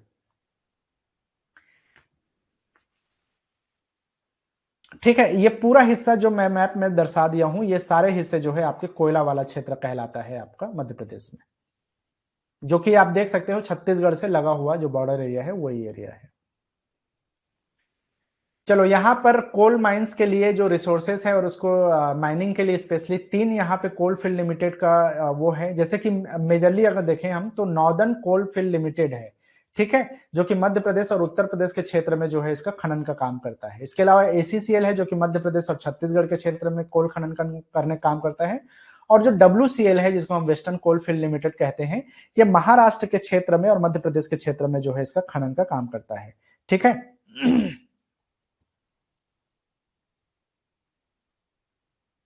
चलो मैग्नीज के बारे में बात करें जिसमें टॉप रैंक में है मध्य प्रदेश। तो मैग्नीज जैसा कि कई क्षेत्रों में जो है इसमें थोड़ा सा देखना है आपको, सौसर जो सकोली क्षेत्र है जो कि कुछ विंध्यन का ज्यादा है मध्य प्रदेश में, लेकिन कई एरिया में जैसे छत्तीसगढ़ सॉरी जैसे कि अगर अलग अलग क्षेत्रों में अगर हम बात करें दूसरे हिस्से में तो उसमें धारवाड़ सिस्टम से भी मैग्नीज मिलता है। तो इसलिए दोनों को याद रखना है, यहाँ पे मिसप्रिंट था, तो ये विंध्यन को भी याद रखना है और धारवाड़ सिस्टम से भी मैग्नीज बनता है, ये दोनों को याद रखना है। धारवाड़ से आपका आयरन भी बनता है, मैग्नीज भी बनता है, ठीक है, विंध्यन और धारवाड़। अगर हम बात करें मध्य प्रदेश का कौन सा हिस्सा है, तो जैसा कि मैं बता रहा था बालाघाट है जो कि सबसे टॉप में आता है मैग्नीज के मामले में, जिसमें आपका भारवेली माइंस है जो कि इसमें टॉप पे है, ठीक है। इसको largest manganese mines in Asia भी कहा जाता है, तो ये भी थोड़ा खास बात है। एशिया का सबसे बड़ा माइंस बोला जाता है, ना सिर्फ मध्य भारत या मध्य प्रदेश बल्कि पूरे एशिया में ये टॉप पे है। और रैंक क्या है? फर्स्ट रैंक में है प्रोडक्शन में। बॉक्साइट की बात करें तो 6th प्लेस में है प्रोडक्शन के मामले में। अगर हम बात करें तो यहां पर जो है मेजर बॉक्साइट प्रोड्यूसिंग स्टेट में उड़ीसा, झारखंड, गुजरात, छत्तीसगढ़ के बाद में जो है स्पेशली मध्य प्रदेश का आता है, छत्तीसगढ़ के बाद में महाराष्ट्र, फिर मध्य प्रदेश जो है 6वें नंबर पे है, ठीक है। स्पेशली अगर हम मध्य प्रदेश की बात करें तो जबलपुर, कटनी, मंडला, सतना, शहडोल, धार, खरगोन, इंदौर, रीवा, ये सारे डिस्ट्रिक्ट्स में जो है बॉक्साइट पाया जाता है। कॉपर की बात करें तो कॉपर में भी जो है मध्य प्रदेश आज के डेट में टॉप रैंक में आता है और प्रोडक्शन के मामले में। तो कॉपर जो है इग्नियस जो टाइप का रॉक सिस्टम होता है या मेटामॉर्फिक जो रॉक सिस्टम होता है उसमें स्पेशली पाया जाता है। और यहां पर जो है मलाज खंड इसके लिए फेमस है, इसके रिजर्व्स के मामले में मलाज खंड। इसके अलावा जबलपुर, सागर, देवास और ग्वालियर शहडोल के अन्य हिस्सों में भी कॉपर पाया जाता है, लेकिन सबसे बड़ा माइन जो है यहाँ का मलाज खंड है। ठीक है, तो इसको मध्य प्रदेश का सबसे largest open mine of copper भी कहा जाता है। इसका खनन करने का काम करता है जो हिंदुस्तान कॉपर लिमिटेड है, उसके द्वारा जो है इसका खनन का काम किया जाता है, हिंदुस्तान कॉपर लिमिटेड के द्वारा। फर्स्ट पोजीशन पे है मध्य प्रदेश और लगभग 22% जो है यहाँ का प्रोडक्शन यहीं पे होता है मध्य प्रदेश में, भारत का। लाइमस्टोन की बात करें तो सेकंड पोजीशन पे जाना जाता है आंध्र प्रदेश के बाद में। अगर हम देखें तो लाइमस्टोन सबसे ज्यादा जो है यहीं पे होता है मध्य प्रदेश में, और इसके लिए स्पेशली फेमस है कटनी, सिटी ऑफ लाइमस्टोन कहा जाता है कटनी को। ठीक है, इसके अलावा सतना में भी होता है, लेकिन स्पेशली कटनी को जाना जाता है इसके लिए। अच्छा, एक पता नहीं किस जमाने में कहीं एक बार गाना आया था, कटनी का चूना देख ताक के छूना, पता नहीं इसका क्या सेंस है, लेकिन वहां से आप याद रख सकते हो कटनी का चूना। डायमंड जो है, डायमंड में प्रोडक्शन में मोनोपोली है, अगर देखा जाए मध्य प्रदेश का मोनोपोली है इसमें। एकमात्र यही राज्य है जो आज के डेट में जो है सबसे ज्यादा प्रोडक्शन कर रहा है डायमंड का। तो only diamond producing state in country. किस टाइप के चट्टान से मिलता है? ये किम्बरलाइट चट्टान है जहां से इसका वो मिलता है। हालांकि ये भी विंध्यन शैली का ही रॉक सिस्टम होता है, किम्बरलाइट रॉक बोला जाता है इसको। तो कई बार पूछ देता है किस टाइप के रॉक से ही जो है डायमंड बनता है, तो किम्बरलाइट रॉक को जाना जाता है इसके लिए। सबसे बड़ा जो माइन है वो मझगांव माइन है, जो कि पन्ना क्षेत्र में पड़ता है, और इसके अलावा सतना के क्षेत्र में भी ये फैला हुआ है ये माइंस, लेकिन स्पेशली पन्ना जिला आपको याद रखना है। तो पन्ना, सतना और जबलपुर का हिस्सा इसके लिए जाना जाता है डायमंड प्रोडक्शन के लिए। इसका प्रोडक्शन करने का काम कौन करता है? National mineral development corporation limited India, NMDC जिसको हम बोलते हैं। ठीक है, तो मझगांव का जो माइंस है उसका खुदाई का काम एनएमडीसी के द्वारा किया जाता है। ये हिस्सा है जहां पर डायमंड स्पेशली पाया जाता है। डायमंड इंडस्ट्रीज की बात करें तो एक चीज आपको ध्यान देना है, मझगांव जो है सबसे बड़ा डायमंड माइन है, और यहाँ पर एक विजय कुमार इंटरनेशनल बोला जाता है, पीथमपुर में है ये, धार डिस्ट्रिक्ट में। वो स्पेशली जो है डायमंड कटिंग और पॉलिशिंग का प्लांट यहाँ पे लगा हुआ है, जिसका नाम है विजय कुमार इंटरनेशनल। ठीक है, तो इसकी जिम्मेदारी है कि वो डायमंड का जो है कटिंग और पॉलिशिंग का काम करता है। हालांकि खनन करने का काम कौन करता है? वो एनएमडीसी करता है। ठीक है, लेकिन कटिंग और पॉलिशिंग के लिए ये विजय कुमार इंटरनेशनल है पीथमपुर में, वो स्पेशली जाना जाता है। इंडस्ट्रीज की बात करें तो मध्य प्रदेश में कॉटन मिल बना था, सबसे पुराना इंडस्ट्री माना जाता है। तो मध्य प्रदेश का सबसे प्राचीन इंडस्ट्री कौन है पूछेगा तो आपको याद रखना है कॉटन मिल है, जो कि बुरहानपुर में बना था। इसके अलावा सबसे पुराना यहाँ का सीमेंट मिल है, जिसको बनमौर करके जगह है मुरैना डिस्ट्रिक्ट में, वो 1922 में बना है, सबसे पुराना सीमेंट प्लांट। अगर हम चीनी मिल की बात करें तो ये जावरा करके जगह है रतलाम में, जो फेमस है, 1934 में बना था शुगर मिल। पेपर मिल की बात करें तो नेपानगर, जैसा कि मैं बताया था, अखबारी कागज के लिए अपने आप में ये फेमस है, जो पेपर मिल है वो।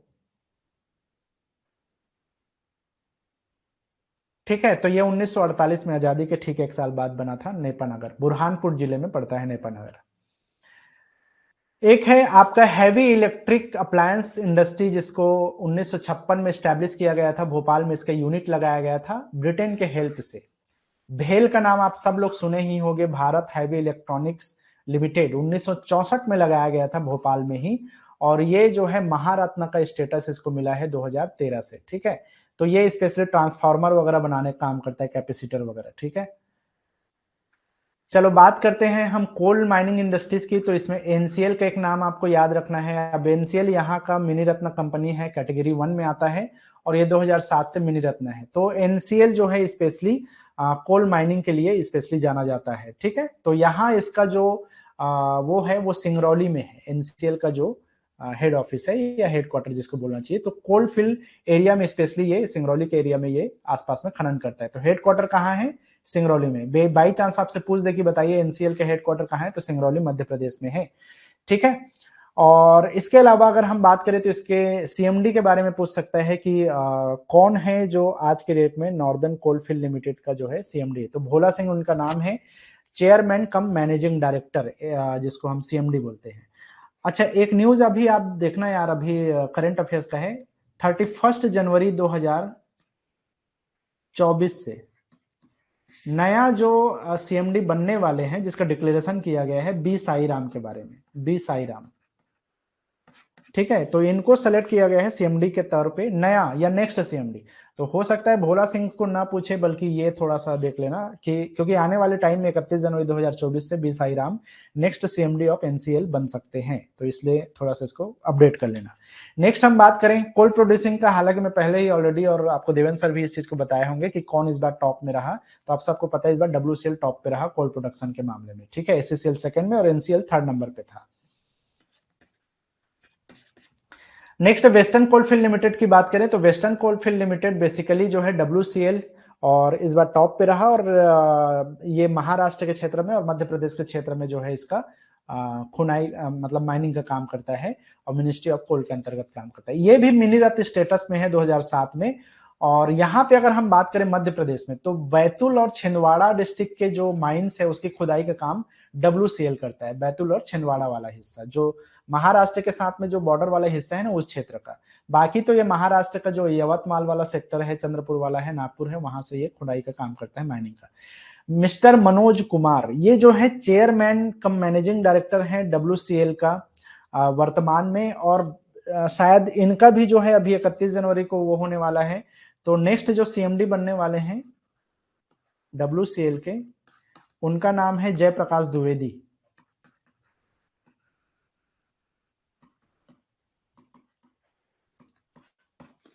ठीक है, तो मनोज कुमार के बाद में जयप्रकाश द्विवेदी जो है नेक्स्ट सीएमडी यहाँ के बन सकते हैं। नेक्स्ट है यहाँ पर ये कुछ इंडस्ट्रीज को मैं लिस्ट आउट कर दिया हूं, आप चाहो तो इसको देख सकते हो। जैसे कि नेशनल न्यूज़पेपर अखबारी कागज के लिए नेपानगर फेमस है बुरहानपुर में। सिक्योरिटी पेपर मिल जो स्टाम्प पेपर वगैरह बनाया जाता है ना, और कुछ करेंसी वगैरह का जो पेपर बनाया जाता है वो होशंगाबाद में है। हालांकि बैंक का नोट छापने का काम जो है देवास में होता है, 1974 में बना है, जहां पे करेंसी नोट्स बनाया जाता है। लेकिन ये सिक्योरिटी पेपर मिल में भी बहुत सारे करेंसी नोट्स भी छापे जाते हैं, और कुछ स्टाम्प पेपर वगैरह की छपाई होशंगाबाद के सिक्योरिटी पेपर मिल में होता है। 1967 से ये बना हुआ है। बीड़ी उद्योग में मध्य प्रदेश टॉप पे है, फर्स्ट में है, तो इसको याद रखना है। बीड़ी उद्योग या तेंदुपत्ता का जो उद्योग है उसमें बीड़ी उद्योग में टॉप पे है। स्पेशली जाना जाता है सतना का जिला इसमें, और दमोह जो है, कटनी जो है, सागर छतरपुर वाला इलाका, ये सब बीड़ी प्रोड्यूसिंग यूनिट के लिए फेमस है। लगभग 260 बीड़ी प्रोड्यूसिंग यूनिट जो है यहाँ मध्य प्रदेश में बने हुए हैं। बाकी मैं सारे इंडस्ट्रीज को यहाँ पे लिस्ट आउट कर दिया है, आप पीडीएफ में एक बार चाहो तो देख सकते हो। हिस्ट्री की बात करें तो मध्य प्रदेश में क्या क्या चीजें हैं जो आपको ध्यान में रखना है। कई बार पूछ देता है कि बताइए मध्य प्रदेश का चंदेल डायनेस्टी किस टेरिटरी में रूल करते थे। तो बुंदेलखंड का जो इलाका है जो अभी मैं बता रहा था, उस बुंदेलखंड के क्षेत्र में चंदेल डायनेस्टी रूल करते थे। तोमर जो वंश है, तोमर वंश, वो ग्वालियर के क्षेत्र में रूल करते थे। परमार जो वंश है वो मालवा रीजन जो पश्चिमी मध्य प्रदेश है, धार वाला इलाका, उस क्षेत्र में परमार, तो परमार धार। ठीक है, गुर्जर प्रतिहार ये उज्जैन के क्षेत्र में जो है वो करते थे, रूल करते थे। अब इसमें एक तो डायनेस्टी है होलकर और सिंधिया, ये दोनों के बारे में अक्सर एग्जाम में पूछता है। तो होलकर लोग जो है मालवा के रीजन में रूल करते थे, और सिंधिया डायनेस्टी के बारे में तो आज भी आप लोग सुने ही होंगे, ग्वालियर के क्षेत्र में। अभी भी जो इनके जनरेशन है, ज्योतिरादित्य सिंधिया, वो बीजेपी में है ना, तो मेरे ख्याल से एविएशन मिनिस्टर हैं अभी। तो होलकर डायनेस्टी मालवा में और सिंधिया डायनेस्टी ग्वालियर में। बुंदेला डायनेस्टी नाम से क्लियर है, बुंदेला डायनेस्टी बुंदेलखंड में, और करुष करके एक डायनेस्टी है जो कि बघेलखंड में। सुंगा डायनेस्टी का जो पहले रूल था वो विदिशा के क्षेत्र में था, जो बेसनगर वाला इलाका है वहां से सुंगा डायनेस्टी। नाग वंश का जो वो है रूलिंग एरिया है वो विदिशा ग्वालियर के क्षेत्र में फैला हुआ था। इसके अलावा बाकी चीजों भी देख सकते हो, लेकिन ये जो इंपॉर्टेंट है वो टॉप में है, इनको आपको थोड़ा सा ध्यान देना है। आगे हम बढ़े, भेम बेटका के बारे में अक्सर एग्जाम वगैरह में यूपीएससी में पूछा हुआ है। तो भेम बेटका में स्पेशली जो पैलियोलिथिक और मेसोलिथिक जो टाइम पीरियड है, ठीक है, पूरा पाषाण काल स्पेशली और मध्य पाषाण काल के जो टाइम का हिस्टोरिक पीरियड है, उस टाइम के जो टाइम लाइन है, उस टाइम के बहुत सारे आर्कियोलॉजिकल डिपार्टमेंट से ये वो हुआ है कि वहां पर रॉक पेंटिंग्स पाए गए हैं। तो सबसे बड़ा रॉक पेंटिंग है भिमबेटका पूरे भारत में, अगर हम देखें तो अर्लीस्ट लाइफ के बारे में बताता है ये।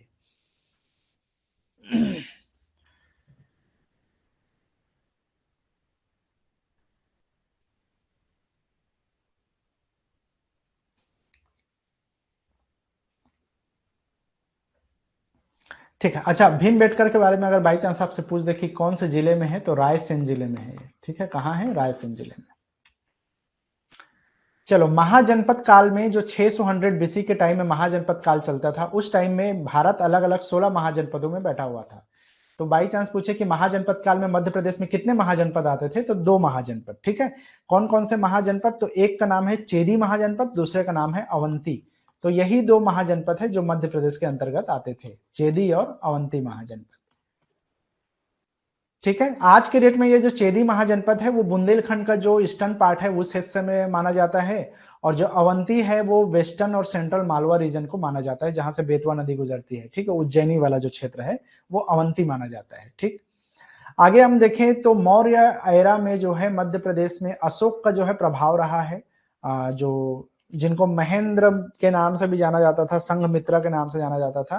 खास बात यह है कि विदिशा की एक राजकुमारी थी महादेवी, उनके साथ अशोक ने विवाह किया था। तो ये विदिशा मतलब मध्य प्रदेश का जो विदिशा है, वहां की राजकुमारी थी महादेवी, उनके साथ में अशोक ने विवाह किया था। तो ये एक खास चीज है जो याद रख सकते हो आप थोड़ा सा। इसके अलावा जो है फाहयान करके एक चीनी यात्री थे, उनके हिसाब से मध्य प्रदेश के आसपास के क्षेत्रों को मिला करके अशोक ने लगभग 84,000 स्तूपों का निर्माण करवाया है। 84, जिसमें से मेजरली अगर हम देखें तो जो सांची का स्तूप है वो फेमस है। इसके अलावा विदिशा में उसने बहुत सारे जो है वो बनवाया था स्तूप। रायसेन के आसपास के क्षेत्र में, मतलब रायसेन मतलब सांची ही है, लेकिन रायसेन में और बहुत सारे एरिया है जहां पे उन्होंने बनवाया था स्तूपा। ठीक है, चलो आगे बढ़ते हैं। मेडिएवल हिस्ट्री में कुछ खास चीजें हैं जो पूछ सकता है। एक तो राजपूत एरा को याद रखना है। जब मध्य भारत की अगर हम बात करें तो राजपूत का टाइम था 600 से लेकर के 1200 ईस्वी का टाइम। ठीक है, तो इसमें राजपूत एरा में एक वंश है जिसको हम बोलते हैं गुर्जर प्रतिहार डायनेस्टी।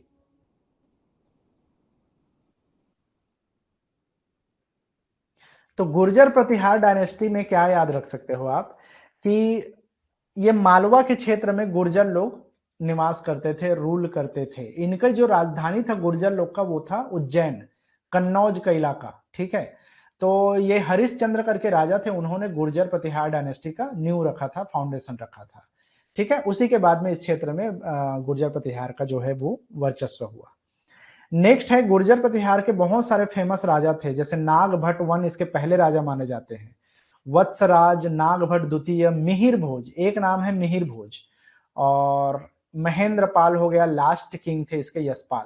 तो मैं मिहिर भोज के बारे में थोड़ा सा बता दूं, क्योंकि मिहिर भोज का नाम आप लोगों ने जरूर सुना होगा। तो क्या पूछेगा आपसे मिहिर भोज के बारे में, कुछ भी पूछेगा तो जनरली एक क्वेश्चन तो यही बनता है कि कौन से डायनेस्टी को बिलोंग करते थे। तो ये जो मिहिर भोज फर्स्ट है वो इसी गुर्जर प्रतिहार के राजा थे, और इनको कई जगह आदि वराह के नाम से भी मेंशन किया गया है कई क्वाइंस वगैरह में। ठीक है, अब इन्हीं मिहिर भोज के टाइम में अरब के एक यात्री थे जिनका नाम था सुलेमान। तो एग्जाम में क्वेश्चन आता है कि बताइए सुलेमान, अरब यात्री सुलेमान किस राजा के टाइम में भारत की यात्रा में आए? तो मिहिर भोज के टाइम में ही आए, जो कि गुर्जर प्रतिहार डायनेस्टी के राजा थे। एक बात हो गई। दूसरा है चंदेल वंश के बारे में। तो चंदेल वंश के बारे में क्या पूछा जा सकता है? एक तो ये कि फाउंडर कौन थे, तो नन्नुक नाम के एक राजा थे, वो इसके फाउंडर माने जाते हैं, चंदेल डायनेस्टी के। सॉरी। ठीक है, दूसरा ये है कि ये जो चंदेल डायनेस्टी है वो स्पेशली जाना जाता है खजुराहो के टेम्पल के निर्माण के लिए। ठीक है, आपसे बोल देगा कि बताइए खजुराहो के मंदिरों का निर्माण किस डायनेस्टी के राजाओं ने करवाया? तो चंदेल वंश के राजाओं ने जो है इसकी स्थापना करवाई थी खजुराहो के मंदिरों की। जैसे कि इसमें बहुत सारे राजा हुए, यशोवर्मन, राजा धंग, गंगदेव, विजयधर और विद्याधर सॉरी, और एक थे परमादी देव जो कि लास्ट राजा थे। तो विद्याधर के बारे में तो एक बात है, विद्याधर ने गजनवी को हरा के भगाया था, ऐसा मान्यता है। जो कि गजनी का वो था ना जिसमें लूटपाट मचाई थी, गजनवी, उसको जो है इसने हराया था और भगा दिया था इस क्षेत्र से। और धंग को माना जाता है, ज्यादातर जो मंदिर है वो राजा धंग के द्वारा बनवाया गया ऐसा माना जाता है, खजुराहो के जो मंदिर है। तो धंग को याद रख सकते हो, विद्याधर को याद रख सकते हो। यशोवर्मन ने जो है यहाँ पर एक जो है विष्णु भगवान की टेम्पल बनवाया था खजुराहो में। और धंग, जैसा कि मैं बताया कि मोस्ट ऑफ द टेम्पल जो है इन्हीं के द्वारा बनवाया गया था। इनके जो फेमस टेम्पल है उसमें है पार्श्वनाथ और विश्वनाथ। तो ये क्वेश्चन यूपीएससी में पूछा जा चुका है। बताइए कि पार्श्वनाथ मंदिर किसके द्वारा बनवाया गया? तो ये सब राजा धंग के द्वारा बनवाया गया था, पर पार्श्वनाथ और विश्वनाथ मंदिर। गंगदेव के नाम अगर हम बात करें तो इन्होंने जो है खजुराहो में 2 मंदिर बनवाए थे, एक तो जगदम्बा मंदिर और दूसरा चित्रगुप्त मंदिर। और इसी की जो लड़ाई जो है स्पेशली इसने मोहम्मद गजनवी के साथ में अलायंस बनाया था, सॉरी अलग अलग राजाओं के साथ में अलायंस बनवाया था ताकि मोहम्मद गजनवी को यहाँ से भगाया जा सके, है ना, धंग ने, और सॉरी धंग के बेटे गंगदेव ने। इसके अलावा अगर हम बात करें विद्याधर, तो विद्याधर इसके जो पिता थे गंगदेव, उनके वंशज थे मानो, और उसी ने जो है गजनवी को यहाँ से अटैक किया था, तो हराया था, प्रोटेक्ट किया था अपने क्षेत्र को। विद्याधर के बारे में एक चीज पूछ सकता है, वो है कंदरिया महादेव टेम्पल, जो कि बहुत फेमस है खजुराहो का। उसको इसी विद्याधर ने बनवाया था, कंदरिया महादेव मंदिर। बाकी आप चाहो तो इसको देख सकते हो, परमादिदेव अंतिम राजा थे। परमादिदेव, आल्हा उद्दल का नाम आप लोगों ने जरूर सुना होगा, मध्य प्रदेश का जो आल्हा उद्दल का जो कथा सुनते हैं, तो उसमें आल्हा उद्दल जिन्होंने पृथ्वीराज के साथ में जो लड़ाइयां की थी अजमेर के क्षेत्र में, तो आल्हा उद्दल के ये बेसिकली जो है आल्हा उद्दल इसी परमादिदेव के साले थे, ऐसा माना जाता है। ठीक है,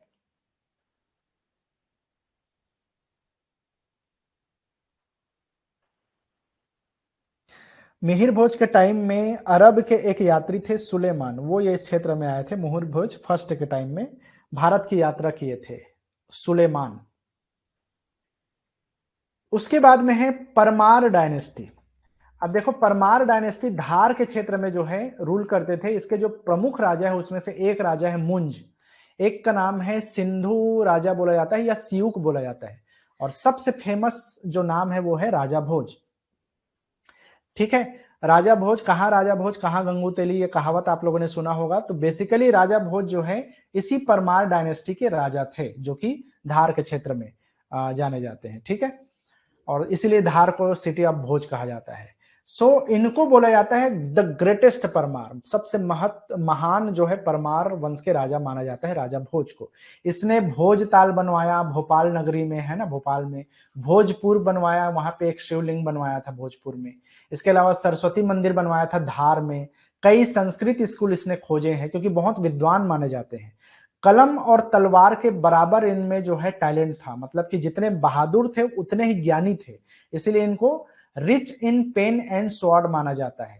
कलम और तलवार दोनों में इनको महान या बुद्धिमान माना जाता है राजा भोज को। इसने लगभग 23 ग्रंथों की रचना भी की थी, और ये बहुत संस्कृत के विद्वान थे, कवि थे, और ढेर सारे इन्होंने पुस्तकें लिखी थी, 23 पुस्तक। तो राजा भोज कहाँ राजा भोज कहाँ गंगू तेली का मतलब यही है बेसिकली। राजा भोज बहुत बहादुर थे, और एक तैलंग करके कोई राजा था और एक गांगे देव करके राजा था, तो उन दोनों ने मिल करके जो है राजा भोज के ऊपर अटैक किया था, और उनको जो है राजा भोज ने हरा दिया था। और इसीलिए माना जाता है कहाँ राजा भोज कहाँ गंगूतेली, मतलब गांगे देव और तैलंग उन दोनों को जो है मिला करके गंगूतेली बना हुआ है, और वो कहावत बन गया है, ऐसी मान्यता है यहाँ पे।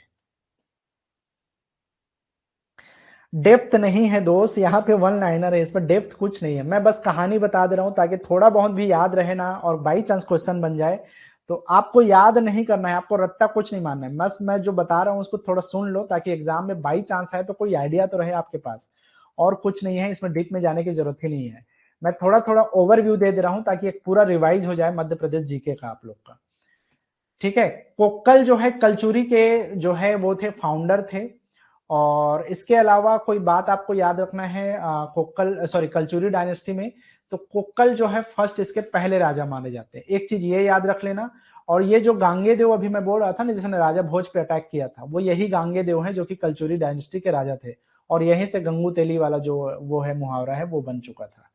ठीक, आगे हम बढ़ते हैं। कलचुरी में एक राजा है जिनका नाम है लक्ष्मी कर्ण, तो इसने भी जो है, अब देखो कहानी यहां से उल्टा होता है, बोलते हैं कि इसने राजा भोज को हरा दिया था लक्ष्मी कर्ण ने। लास्ट है यश कर्ण, ये अंतिम राजा माने जाते हैं इस क्षेत्र के, त्रिपुरी के क्षेत्र में जो कलचुरी डायनेस्टी था उसके, यश कर्ण। तोमर वंश की बात करें तो यहाँ पे 2 राजा हैं, एक राजा मान सिंह और दूसरा है विक्रमादित्य। ग्वालियर के क्षेत्र में तोमर डायनेस्टी के जो राजा हैं वो यहाँ पे रूल करते थे। मान सिंह के बारे में बोला जाता है कि इन्होंने सास बहु मंदिर का निर्माण करवाया। तो क्वेश्चन अगर पूछे बताइए मध्य प्रदेश में सास बहू मंदिर का निर्माण किसने करवाया ग्वालियर के क्षेत्र में, तो किसने करवाया, मान सिंह ने सास बहू मंदिर का निर्माण करवाया। ठीक है, अभी मैं बता रहा था जिब्राल्टर ऑफ इंडिया, तो ये जो ग्वालियर का जिब्राल्टर फोर्ट है उसको राजा सूरज सिंह ने बनवाया था, सूरज सेन ने। मान सिंह के बारे में एक चीज और बोला जाता है कि इसने लोधी वंश के साथ में लड़ाई की थी, जिसमें हालांकि इब्राहिम लोधी ने लास्ट में इसको हरा लिया था और इसको हरा दिया था बेसिकली मान सिंह के जो बेटे थे विक्रमादित्य उनको, लेकिन इनकी लड़ाई जो है लोधी वंश के साथ में था।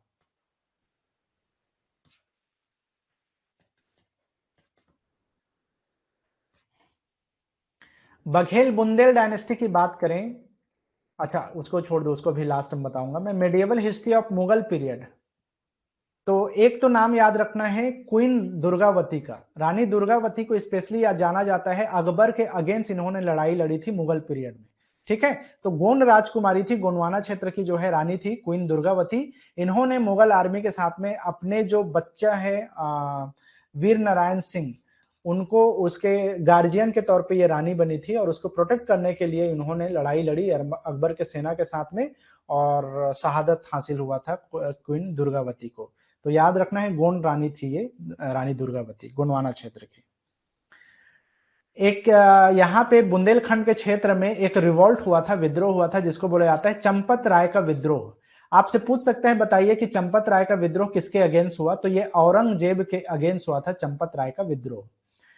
इसके अलावा जो अबू फजल था, जो कि अकबर के 9 रत्नों में शामिल था, उसको वीर सिंह बुंदेला ने मारा था ऐसा माना जाता है। वीर सिंह बुंदेला बुंदेल डायनेस्टी के राजा थे, बुंदेला डायनेस्टी के राजा थे। छत्रसाल के बारे में अगर मध्य प्रदेश का कोई होगा तो उसको जरूर सुना होगा। छत्रसाल जो है इसने औरंगजेब के साथ में लड़ाई की थी छत्रसाल ने। तो चंपत राय ने औरंगजेब के अगेंस्ट जो है रिवोल्ट किया था और बैटल लड़ा था किसने, औरंगजेब के अगेंस्ट छत्रसाल ने। ये सब जो है बुंदेला डायनेस्टी के राजा थे। ओरछा के क्षेत्र में पड़ता है बुंदेला या बुंदेलखंड डायनेस्टी जो है। उसी तरह से बघेल डायनेस्टी की बात करें तो ये रीवा क्षेत्र को बिलोंग करते हैं बघेल डायनेस्टी के राजा। इसमें एक बात बस आपको याद रखना है, बघेल डायनेस्टी के एक फेमस राजा थे जिनके नाम है किंग रामचंद्र, और उसी के दरबार में थे तन्ना मिश्रा। तन्ना मिश्रा को ही जाना जाता है वर्तमान में अगर देखें या फेमस है तानसेन, है ना। तो ये इसी के दरबार में थे। बाद में जो है रामचंद्र के दरबार से जो है इसको अकबर के दरबार में उसको ले जाया गया और तभी से वो अकबर के दरबार में 9 रत्नों में शामिल हो गए। तो एक तो पूछ सकता है तन्ना सेन का पुराना नाम क्या था, तो तन्ना मिश्रा। और वो किस राजा के अधीन थे पहले, तो रामचंद्र के अधीन थे जो कि बघेल डायनेस्टी के राजा थे, और यहीं से उनको जो है अकबर के 9 रत्नों में शामिल किया गया। ठीक है, नेक्स्ट है मराठा टाइम की अगर हम बात करें तो जैसा कि यहाँ पे 2 चीजें आपको ध्यान में रखना है कि मराठों के जो मेन जो वो है, मतलब कि अंडर में जो होलकर डायनेस्टी बना था, तो जैसा कि मराठों के अंडर में होलकर डायनेस्टी, जीवाजी राव डायनेस्टी बना था, इसके बाद में Anand Rao Pawar dynasty, Scindia dynasty, Tukoji Rao Pawar dynasty, इस तरह से अलग अलग जो है लोगों ने यहाँ पे 5 अलग अलग क्षेत्र बन गए थे मालवा के रीजन में। इसमें एक नाम आपको याद रखना है मल्हार राव होलकर। आपसे बाई चांस पूछ सकता है कि बताइए मध्य प्रदेश में मराठा पीरियड की शुरुआत किसके आगमन से माना जाता है या किससे माना जाता है, तो मल्हार राव होलकर ने ही होलकर डायनेस्टी की फाउंडेशन रखा और उसके साथ में ही जो है मराठों के अधीन जो अलग अलग छोटे छोटे डायनेस्टीज है उसमें से होलकर डायनेस्टी का निर्माण जो है यहाँ पे हुआ था। ठीक है, तो होलकर डायनेस्टी जो है कब हुआ यहाँ शुरू, तो 1787 में मालवा का रीजन मिला था मल्हार राव होलकर को। जैसा कि मराठों के अधीन में पेशवा होते थे ना, वो पेशवा क्या करते थे, अलग अलग सनद देते थे, सॉरी महाल देते थे सनद के तौर पे, मतलब राज्य करने के लिए। तो वहां के जो पेशवा थे वो मल्हार राव होलकर को 5 महाल एरिया दिए थे। महाल का मतलब जैसे आज के डेट में संभाग बोल सकते हो, तो वैसा 5 महाल इसको दिए थे और तभी से होलकर डायनेस्टी यहाँ पे शुरू हो गया था। अब बाकी की चीजें इतना डिटेल में नहीं है, हाँ बस एक चीज आप जान सकते हो, यहाँ पे अहल्याबाई जो थी वो फेमस नाम है होलकर डायनेस्टी का। और आज के डेट में भी आपको बहुत सारे स्टेच्यूज मिल जाएंगे, बहुत सारे तालाबों का निर्माण, टेम्पल, मंदिर, ये सब जो है अहिल्याबाई ने करवाया था। ठीक है, तो होलकर ने 200 साल उसमें राज किया। उसमें से आपको याद रखना है अहिल्या माता का मंदिर, रिवर, घाट, धर्मशाला, बहुत सारे बने हैं अहिल्याबाई होलकर के नाम से। सिंधिया डायनेस्टी के बारे में बात करें तो शुरुआत किया था राणोजी सिंधिया ने, और बाद में जो है आप लोगों ने सुना होगा 1857 की क्रांति हुई थी। तो वहां पे सब लोगों ने अंग्रेजों के अगेंस्ट लड़ाई किया था, लेकिन जयाजीराव सिंधिया उन्होंने ब्रिटिश गवर्नमेंट का सहायता किया था। ऐसा इल्जाम आज भी सिंधिया डायनेस्टी के ऊपर लगता है और सच्चाई भी है। तो जयाजीराव सिंधिया ने वहां मतलब कि ब्रिटिशों की हेल्प की थी, ठीक है। उसके बाद में यहाँ पर जयाजीराव सिंधिया के बाद में उनके बेटे थे जीवाजीराव सिंधिया। उन्होंने जो है सेंट्रल इंडिया, जब बाद में वो हुआ था ना, अच्छा सॉरी यार, उनके बेटे नहीं, उनके वंशज। तो जीवाजीराव सिंधिया जब अलग अलग रजवाड़े में बटा हुआ था भारत 1947 के टाइम में, तो जब एक करना था पूरे भारत को, अखंड भारत बनाना था, तो जो वहां पर सेंट्रल इंडिया का एक वो बना था, बोलना चाहिए कि एक तरह का फाउंडेशन हुआ था, उसका हेड बनाए गए थे जीवाजीराव सिंधिया। बाद में इनके जो बेटे थे उनका नाम था, जीवाजीराव सिंधिया के बेटे का नाम था माधवराव सिंधिया। ये नाम आप लोगों ने जरूर सुना होगा, जो कि बाद में सांसद बने थे ग्वालियर से। और उनका मृत्यु हुआ था, एक एयर क्रैश में हो गया था। माधवराव सिंधिया के बेटे का नाम है ज्योतिरादित्य सिंधिया, जो आज के डेट में नरेंद्र मोदी जो कैबिनेट है उसमें मिनिस्टर है सिविल एविएशन और स्टील मिनिस्ट्री में, ठीक है। जो पहले कांग्रेस में थे, पलटी मार करके अब बीजेपी में आ गए हैं।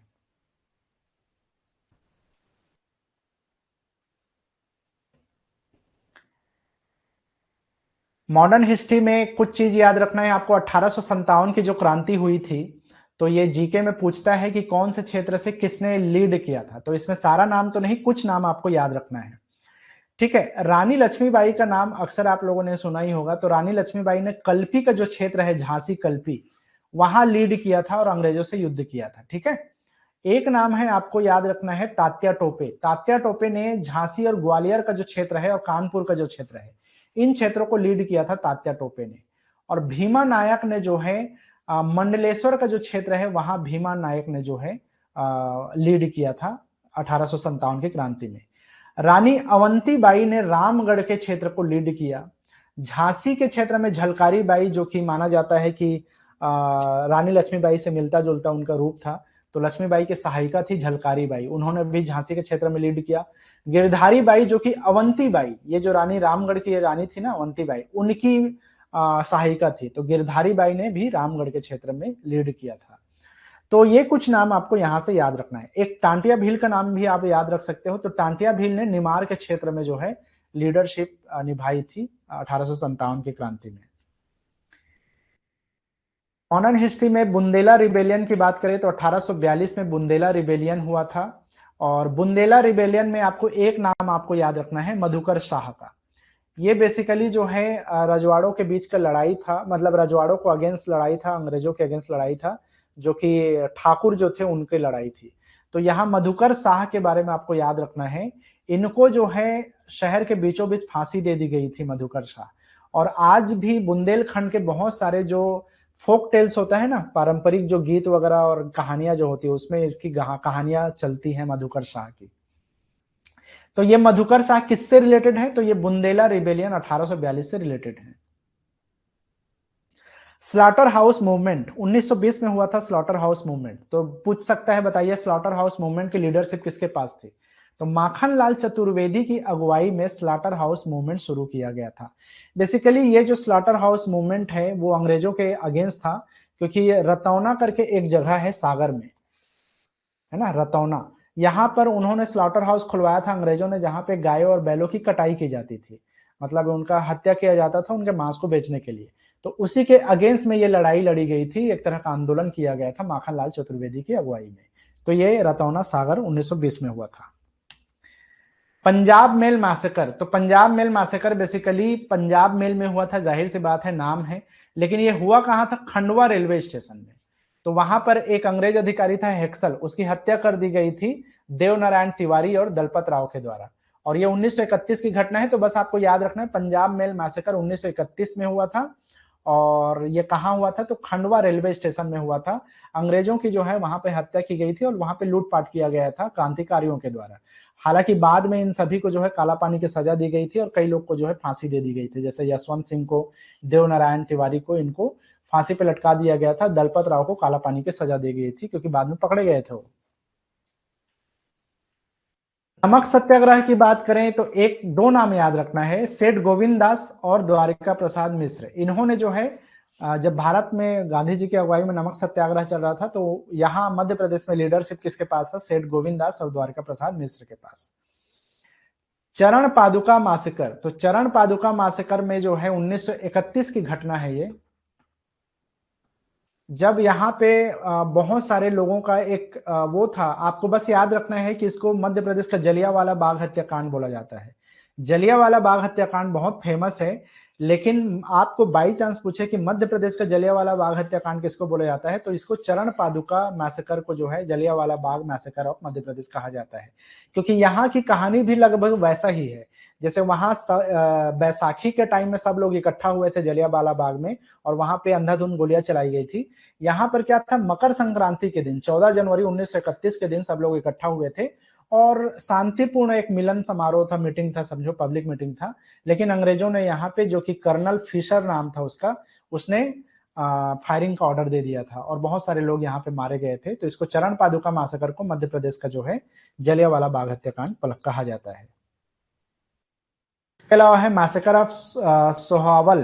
तो मैसेकर, इसको जो है मैसेकर ऑफ सोहावल को 1938 में हुआ था ये, और यहाँ पे कई लोगों की हत्या की गई थी, जैसे लाल बुद्ध प्रताप सिंह, राम सहाय गौतम और मंदिर पांडे। ये सब क्रांतिकारी थे, उनकी हत्या की गई थी और इसी को बोला जाता है, माजन गांव के आसपास होने की वजह से इसको माजन मैसेकर। तो सोहावल मैसेकर, माजन मैसेकर 1938 में हुआ था, दोनों एक ही चीज है। हो सकता है नाम को चेंज करके पूछ दे। तो माजन मैसेकर माजन गांव में होने की वजह से इसका नाम पड़ गया है। और भोपाल का जलियांवाला बाग इंसिडेंट बोला जाता है, जो कि जलियांवाला बाग इंसिडेंट हुआ था 1949 में। ये भी मकर संक्रांति के दिन ही हुआ था। और यहाँ पर जो है बेसिकली जब आजादी की लड़ाई चल रहा था तब की ये घटना नहीं है, बल्कि अलग अलग क्षेत्रों में जो भोपाल स्टेट था, भोपाल स्टेट क्या था, पहले रियासत था, रजवाड़ों के अगेंस्ट में आता था, जो कि वहां के जो नवाब थे उनके बीच में, और जो लड़ाई हो रही थी आम जनता के बीच में, तो वहां पर जो है बहुत सारी हत्याएं की गई थी। तो उसी को जो है जलियांवाला बाग इंसिडेंट ऑफ भोपाल कहा जाता है, जो कि 1949 में हुआ था, आजादी की लड़ाई के बाद की बात है ये।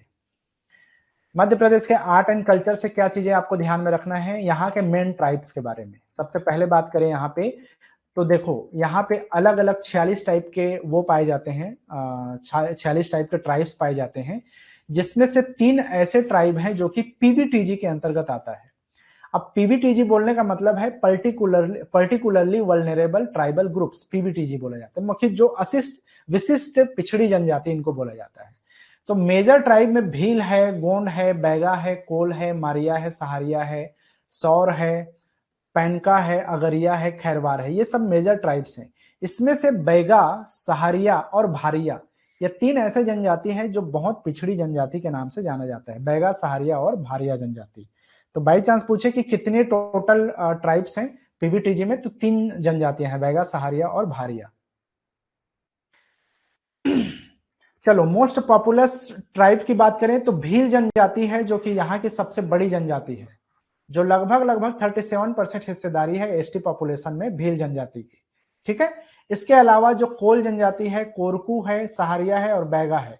तो सबसे बड़ी जनजाति भील है, देन उसके बाद में गोंड जनजाति है, फिर उसके बाद में कोल है, कोरकू है, सहारिया है। तो ये टॉप की जो है पॉपुलेस जो है ट्राइब्स है यहाँ पे, भील, गोंड, कोल, इतना तो टॉप 3 में आपको याद रखना है। पीवीटीजीस की बात करें तो बैगा के बारे में जैसे मैं बता रहा था, तो देखो बैगा जनजाति के बारे में कुछ खास चीजें हैं जो बिल्कुल अलग है बाकी जनजातियों से। एक तो आपको याद रखना है कि ये बहुत ही बैकवर्ड ट्राइब है, मतलब कि पीवीटीजी के अंतर्गत आता है। और कर्मा नृत्य इनका फेमस डांस फॉर्म है बैगा का। और उसके अलावा ये जो जनजाति है वो शिफ्टिंग एग्रीकल्चर करते हैं, या शिफ्टिंग जो है कृषि करते हैं। शिफ्टिंग एग्रीकल्चर को ये लोग बोलते हैं बियारी, स्थानांतरित कृषि किया जाता है इनके द्वारा, इसको बोला जाता है सॉरी बेवार, यार बेवार कृषि।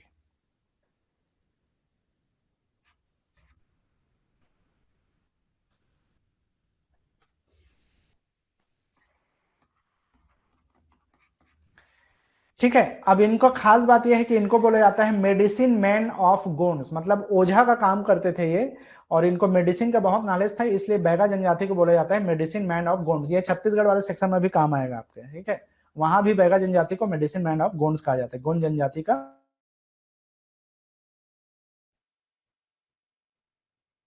सॉन्ग्स की बात करें तो मैं इसको लिस्ट आउट कर दिया हूं, आप इसको देख लेना। फोक सॉन्ग ऑफ बुंदेलखंड में आल्हा सॉन्ग है, भोला गीत बोला जाता है, बेराइटा सॉन्ग है, देवारी सॉन्ग है, जगदेवा है, फाग है। बघेलखंड के क्षेत्र में बसदेवा है, विरहा है, बांस गीत है, पंडवानी है, घोटुल नृत्य है, घोटुल पाटा है। ये सब जो है इस क्षेत्र के फेमस सॉन्ग है। कौन कौन से गीत गाया जाता है वो है। उसी तरह से मालवा रीजन का है और उसी तरह से निवार रीजन का, चारों रीजन का मैंने लिख दिया है, पीडीएफ में आप इसको देख सकते हो। डांस फॉर्म के बारे में भी सेम मैंने 4 अलग अलग सेक्शन बनाया है, निमार में, मालवा में, बुंदेलखंड और बघेलखंड में कौन कौन से नृत्य फॉर्म जो है किया जाता है। झाड़ फूक करते हैं, हाँ बिल्कुल यार, झाड़ फूक करते हैं, ओझा का काम करते हैं लोग। ठीक है, ये डांस फॉर्म को मैंने मैप में यहाँ पे दे दिया है। मालवा में कौन कौन से नृत्य है, बुंदेलखंड में कौन कौन से नृत्य है, बघेलखंड में कौन कौन सा डांस है और निमार में कौन कौन सा डांस है। इसको एक बार देख लेना, सिंपल सा पढ़ना है और याद रखना है और कुछ नहीं है आपको। फोक थिएटर की बात करें तो ये भी चारों अलग अलग सेक्शन में अलग अलग है। जैसे निमार में गम्मत प्रचलित है, खम्ब स्वांग होता है। मालवा के क्षेत्र में माच जो नृत्य है यहाँ का, मतलब राजकीय नृत्य है माच, वो यहीं पे है। ठीक है, सॉरी राई, यार राई जो होता है गीत नृत्य फॉर्म वो है यहाँ का, लेकिन माच जो है आपका मालवा में होता है। इसके अलावा गौरी नाट्य है, राम दंगल होता है, बुंदेलखंड में स्वांग रचा जाता है, लकड़बग्घा बोला जाता है, रास लीला है, ये सब बुंदेलखंड में फेमस है। बघेलखंड के क्षेत्र में नौटंकी है, जो कि जाहिर सी बात है कि आपके उत्तर प्रदेश से जुड़ा हुआ है, तो नौटंकी वाला क्षेत्र है यहाँ। जिंदवा करके एक होता है, और छौर जो नृत्य है वो फोक ड्रामा है, वो यहाँ पे थिएटर फॉर्म में है। सब नाटक है ना, ये नाट्य फॉर्म है ये। म्यूजिकल इंस्ट्रूमेंट के बारे में बात करें तो जो राई नृत्य है यहाँ के डांस फॉर्म या सॉन्ग फॉर्म दोनों में आता है। इसमें ढोलक बजाया जाता है, मृदंग, झांझ, मजीरा, रमतुला, ये सब है। जो गणगौर नृत्य किया जाता है उसमें ढोलक और मटकी का प्रयोग किया जाता है, गणगौर। भरथरी जो गायन होता है उसमें इकतारा का प्रयोग किया जाता है और कई जगह सारंगी भी बजाया जाता है। इसके अलावा पंडवानी जो है खड़ताल स्पेशली यूज किया जाता है, खड़ताल। कर्मा नृत्य होता है उसमें मांदर और टिमकी का प्रयोग किया जाता है। भगौरिया नृत्य जो है ढोलक, मांदर और शहनाई का प्रयोग किया जाता है। चलो फोक पेंटिंग्स की बात करें तो अलग अलग रीजन में अलग अलग फोक पेंटिंग्स है, तो आप इसको पढ़ लेना। एक आर्ट है जिसको याद रखना है आपको, डिगना आर्ट इसको बोला जाता है। तो डिगना आर्ट की खास बात क्या है कि ये बेसिकली ज्योमेट्रिक पैटर्न में बनता है, जनरली दीवारों में, मतलब कि घर के जो छत होता है और फ्लोर जो होता है, या फिर बोलना चाहिए वॉल्स जो होता है, उसमें बनाया जाता है, स्पेशली शादियों के टाइम में। तो ये चीज है डिगना आर्ट। ठीक है, अब कहाँ फेमस है तो ये डिंडौरी, मंडला, बालाघाट, मतलब छत्तीसगढ़ से जो लगा हुआ इलाका है उस क्षेत्र में स्पेशली ये फेमस है डिगना आर्ट जो है।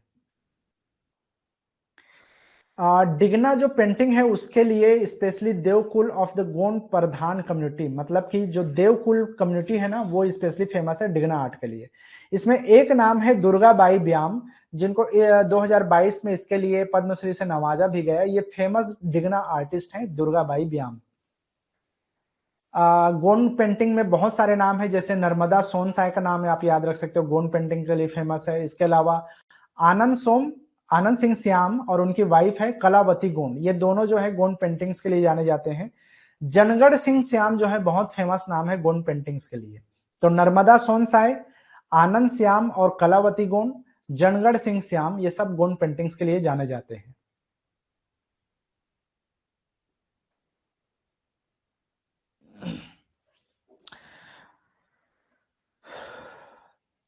अच्छा मार्च, अरे ठीक है यार मैं उसमें थोड़ा सा राई और मार्च में हुआ, इसलिए मार्च ही है समझो। ठीक, चलो आगे हम बात करते हैं। फोक पेंटर्स की बात करें तो मध्य प्रदेश में पेमा फात्या भील, पेमा फात्या भील जाने जाते हैं लिखिंद्रा पेंटिंग्स के लिए, जिसको हम पिथौरा पेंटिंग के नाम से भी जाने जाते हैं, पेमा फात्या भील। भज्जू सिंह श्याम जो है यहाँ के फेमस है गोंड पेंटिंग्स के लिए। ठीक है, इनको पद्मश्री मिला हुआ है भज्जू सिंह श्याम को। इसके अलावा एक नाम है जोधरिया बाई श्याम, जिनको 2021 में नारी शक्ति सम्मान दिया गया राष्ट्रपति के द्वारा। जोधरिया बाई ये बिलोंग करती हैं बैगा जनजाति को और ये उमरिया डिस्ट्रिक्ट की हैं। ये ट्राइबल पेंटिंग्स बनाती हैं, तो फेमस है जोधरिया बाई। इसके अलावा भौरी बाई जो है, सॉरी भूरी बाई जो है पितौल विलेज की रहने वाली है झाबुआ डिस्ट्रिक्ट में, ये भी पिथौरा पेंटिंग के लिए ये फेमस है। इनको पद्मश्री अवार्ड दिया गया 2021 में। दुर्गाबाई व्याम के बारे में मैं बता चुका, डिग्ना पार्ट आर्ट के लिए जानी जाती है डिंडौरी डिस्ट्रिक्ट में, और इनको पद्मश्री दिया गया 2022 में। मध्य प्रदेश में एक बाघ प्रिंट बहुत फेमस है यहाँ का, जो कि धार डिस्ट्रिक्ट का पेंटिंग मतलब प्रिंट फॉर्म है, जो कि जनरली कपड़ों में बनाया जाता है। जो जरी लगे रहते हैं कॉपर के, उसके कपड़े में इसको लगाया जाता है। तो बाघ प्रिंटिंग में कैस्टर ऑयल, कॉपर मेटल का यूज किया जाता है। जो पॉम ग्रेनेट का जो पील होता है छिलका, उससे हर्रा का छिलका, बहरा का छिलका, ये सबसे कलर बनाया जाता है और ये बाघ प्रिंटिंग किया जाता है। तो अक्सर एग्जाम में पूछता है कि बताइए बाघ प्रिंटिंग किस क्षेत्र में फेमस है, तो धार के क्षेत्र में फेमस है। दूसरा, बाघ प्रिंटिंग किस चीज से रिलेटेड है, तो कपड़ों के प्रिंटिंग के लिए रिलेटेड है ये। इसका जो सबसे फेमस नाम है, उनका नाम है इस्माइल सुलेमान खत्री। इनको फादर ऑफ बाघ प्रिंटिंग कहा जाता है। मध्य प्रदेश में फादर ऑफ बाघ प्रिंटिंग सुलेमान खत्री को बोला जाता है। ठीक है। इसके अलावा इनके वंशज में जो इनका जो नेक्स्ट जनरेशन है, उसमें मोहम्मद यूसुफ खत्री, अब्दुल कादिर खत्री, ये सब भी अब आज के डेट में जो है बाघ प्रिंट के नाम से जाने जाते हैं आर्टिस्ट में। इसके अलावा है छिपा प्रिंटिंग्स। तो छिपा प्रिंटिंग बेसिकली जो है भैरूगढ़ वाला जो इलाका है उज्जैन में, वहां फेमस है। ये भी कपड़ों में कलर करने का एक आर्ट होता है, छिपा क्राफ्ट इसको कहा जाता है। पूरे देश में ये भी फेमस है। बाघ प्रिंटिंग और छिपा आर्ट्स को आपको याद रखना है।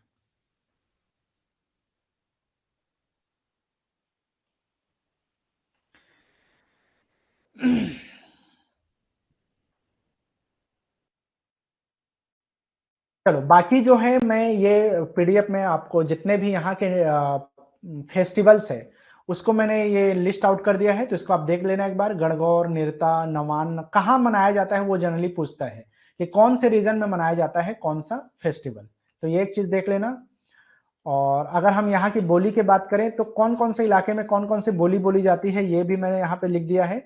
तो उत्तर में ब्रज भाषा बोली जाती है, मालवी बोली जाती है मालवा के रीजन में, निमाड़ी बोली उसी क्षेत्र में। नीचे के क्षेत्र में कोरकू बोली जाती है। अब बुंदेलखंड इलाके में बुंदेलखंडी और बघेलखंड इलाके में बघेलखंडी। गोंडी बोली बोली जाती है ईस्टर्न इलाके में। बाकी ये जो और क्षेत्र है जहां अलग अलग जनजाति बोली फेमस है, उसको भी मैंने लिस्ट आउट किया है, तो इसको भी एक बार देख लेना। अच्छा, अखबार के बारे में बात करें तो दो अखबार का नाम खास तौर पे आपको याद रखना है। एक तो ग्वालियर अखबार, ये जो है मध्य प्रदेश का पहला न्यूज़पेपर माना जाता है, जो कि ग्वालियर से जो है इसको लिया गया। लेकिन खास बात यह है कि ग्वालियर अखबार बेसिकली उर्दू में निकलता था, तो ये पहला उर्दू अखबार बोलो या ओवरऑल पहला अखबार बोलो। लेकिन बाई चांस आपसे बोला कि मध्य प्रदेश का पहला हिंदी अखबार कौन सा है, तो वो आपको याद रखना है मालवा अखबार को, क्योंकि हिंदी भाषा में मालवा अखबार फर्स्ट हिंदी न्यूज़पेपर था मध्य प्रदेश का।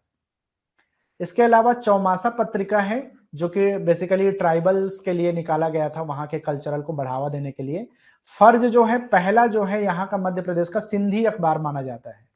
सिंधी अखबार के लिए ये पहला अखबार है। भारत भ्राता जो अखबार है, ये यहाँ का पॉलिटिकल न्यूज़पेपर माना जाता है। कर्मवीर जो पत्रिका है, ये माखनलाल चतुर्वेदी के द्वारा शुरू किया गया था। तो इस चीज को कई बार पूछता है, बताइए कर्मवीर के पत्रिका के जो है एडिटर कौन थे, तो माखनलाल चतुर्वेदी थे। खेल हलचल क्या है, तो यहाँ का स्पोर्ट्स मैगजीन है सबसे पुराना, जो 1915 से निकल रहा है। मध्य प्रदेश का सबसे पुराना स्पोर्ट्स मैगजीन खेल हलचल। टूरिज्म के बारे में अमरकंटक को याद रखना है, अनूपपुर जिले में पड़ता है, और इसको बोला जाता है पिलग्रिमेज सेंटर ऑफ टूरिस्ट। ठीक है, पिलग्रिमेज मतलब धार्मिक स्थल माना जाता है टूरिस्ट के लिए। भेड़ा घाट को माना जाता है, स्पेशली भृगु ऋषि के नाम पे इनका नाम पड़ा था, जबलपुर में है भेड़ा घाट, जहां पे धुआंधार जलप्रपात है।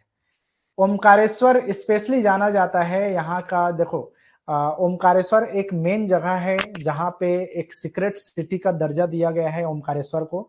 और खास बात यह है कि यहाँ पर जो नर्मदा नदी के तट पे बसा हुआ ये एक जगह है, जो शंकराचार्य गुफा वगैरह यहाँ पे माना जाता है। ठीक है, तो ओमकारेश्वर को स्पेशली इसी के लिए जाना जाता है, एक holy city of state government के द्वारा जो इसको डिक्लेयर किया गया, पवित्र नगरी बोल सकते हैं इसको।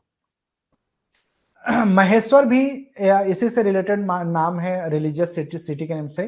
तो ये खरगोन डिस्ट्रिक्ट में है और ये भी नर्मदा नदी के तट पे ही बसा हुआ है। अब जो है इसमें एक चीज आपको याद रखना है कि ये अहिल्या बाई के द्वारा उस टाइम में स्पेशली जो है इसको इस्टेब्लिश करवाया गया था, महेश्वर सिटी को। और यहाँ पर जो है बहुत सारे घाट है मध्य प्रदेश का, जो कि अहिल्या बाई के नाम से जाना जाता है, जैसे अहिल्या बाई म्यूजियम वगैरह जो है महेश्वर में ही है। मैहर को आप लोग जानते हो, इसको music city of Madhya Pradesh कहा जाता है, और वर्तमान में एक नया डिस्ट्रिक्ट भी है समझो। तो ये यहाँ पर म्यूजिशियन थे एक अलाउद्दीन खान, उनके लिए जो है इसको जाना जाता है म्यूजिक सिटी। और अभी मैं करंट अफेयर्स में शायद कहीं बताया था, ग्वालियर जो है, ग्वालियर को जो है यूनेस्को के द्वारा म्यूजिक सिटी ऑफ इंडिया बोला गया है। तो इसमें कंफ्यूज मत होना, ग्वालियर जो है तानसेन की जन्मभूमि मानी जाती है, और इसीलिए इसको म्यूजिक सिटी ऑफ इंडिया बोला गया, म्यूजिक सिटी ऑफ इंडिया। ये करंट अफेयर्स की चीज है, और इसलिए 2023 में इसको रिसेंटली डिक्लेयर किया गया है यूनेस्को के द्वारा। लेकिन ये जो म्यूजिक सिटी है ये मध्य प्रदेश में सालों से माना जा रहा है। तो अगर आपको बाई चांस पूछे मध्य प्रदेश का म्यूजिक सिटी मैहर और भारत का यूनेस्को के द्वारा घोषित म्यूजिक सिटी कौन सा है, तो वो ग्वालियर है। हालांकि वो भी मध्य प्रदेश में ही है, जो कि तानसेन की जन्मभूमि है। उज्जैन की बात करें तो क्षिप्रा नदी के तट पे बसा हुआ है, ये भी पवित्र नगरी के कैटेगरी में आती है। बहुत सारे मंदिर है यहाँ पे। यहाँ पर भारत पूरे दुनिया का पहला वैदिक घड़ी लगाया गया 2022 में। वैदिक घड़ी 2 अप्रैल को लगाया गया, दुनिया का पहला वैदिक घड़ी तो उज्जैन में लगा हुआ है। इसके अलावा उज्जैन में है यहाँ पे ज्योतिर्लिंग है, ठीक है, महाकालेश्वर ज्योतिर्लिंग है, जो कि भारत का एकमात्र दक्षिण मुखी ज्योतिर्लिंग माना जाता है, दक्षिण मुखी ज्योतिर्लिंग।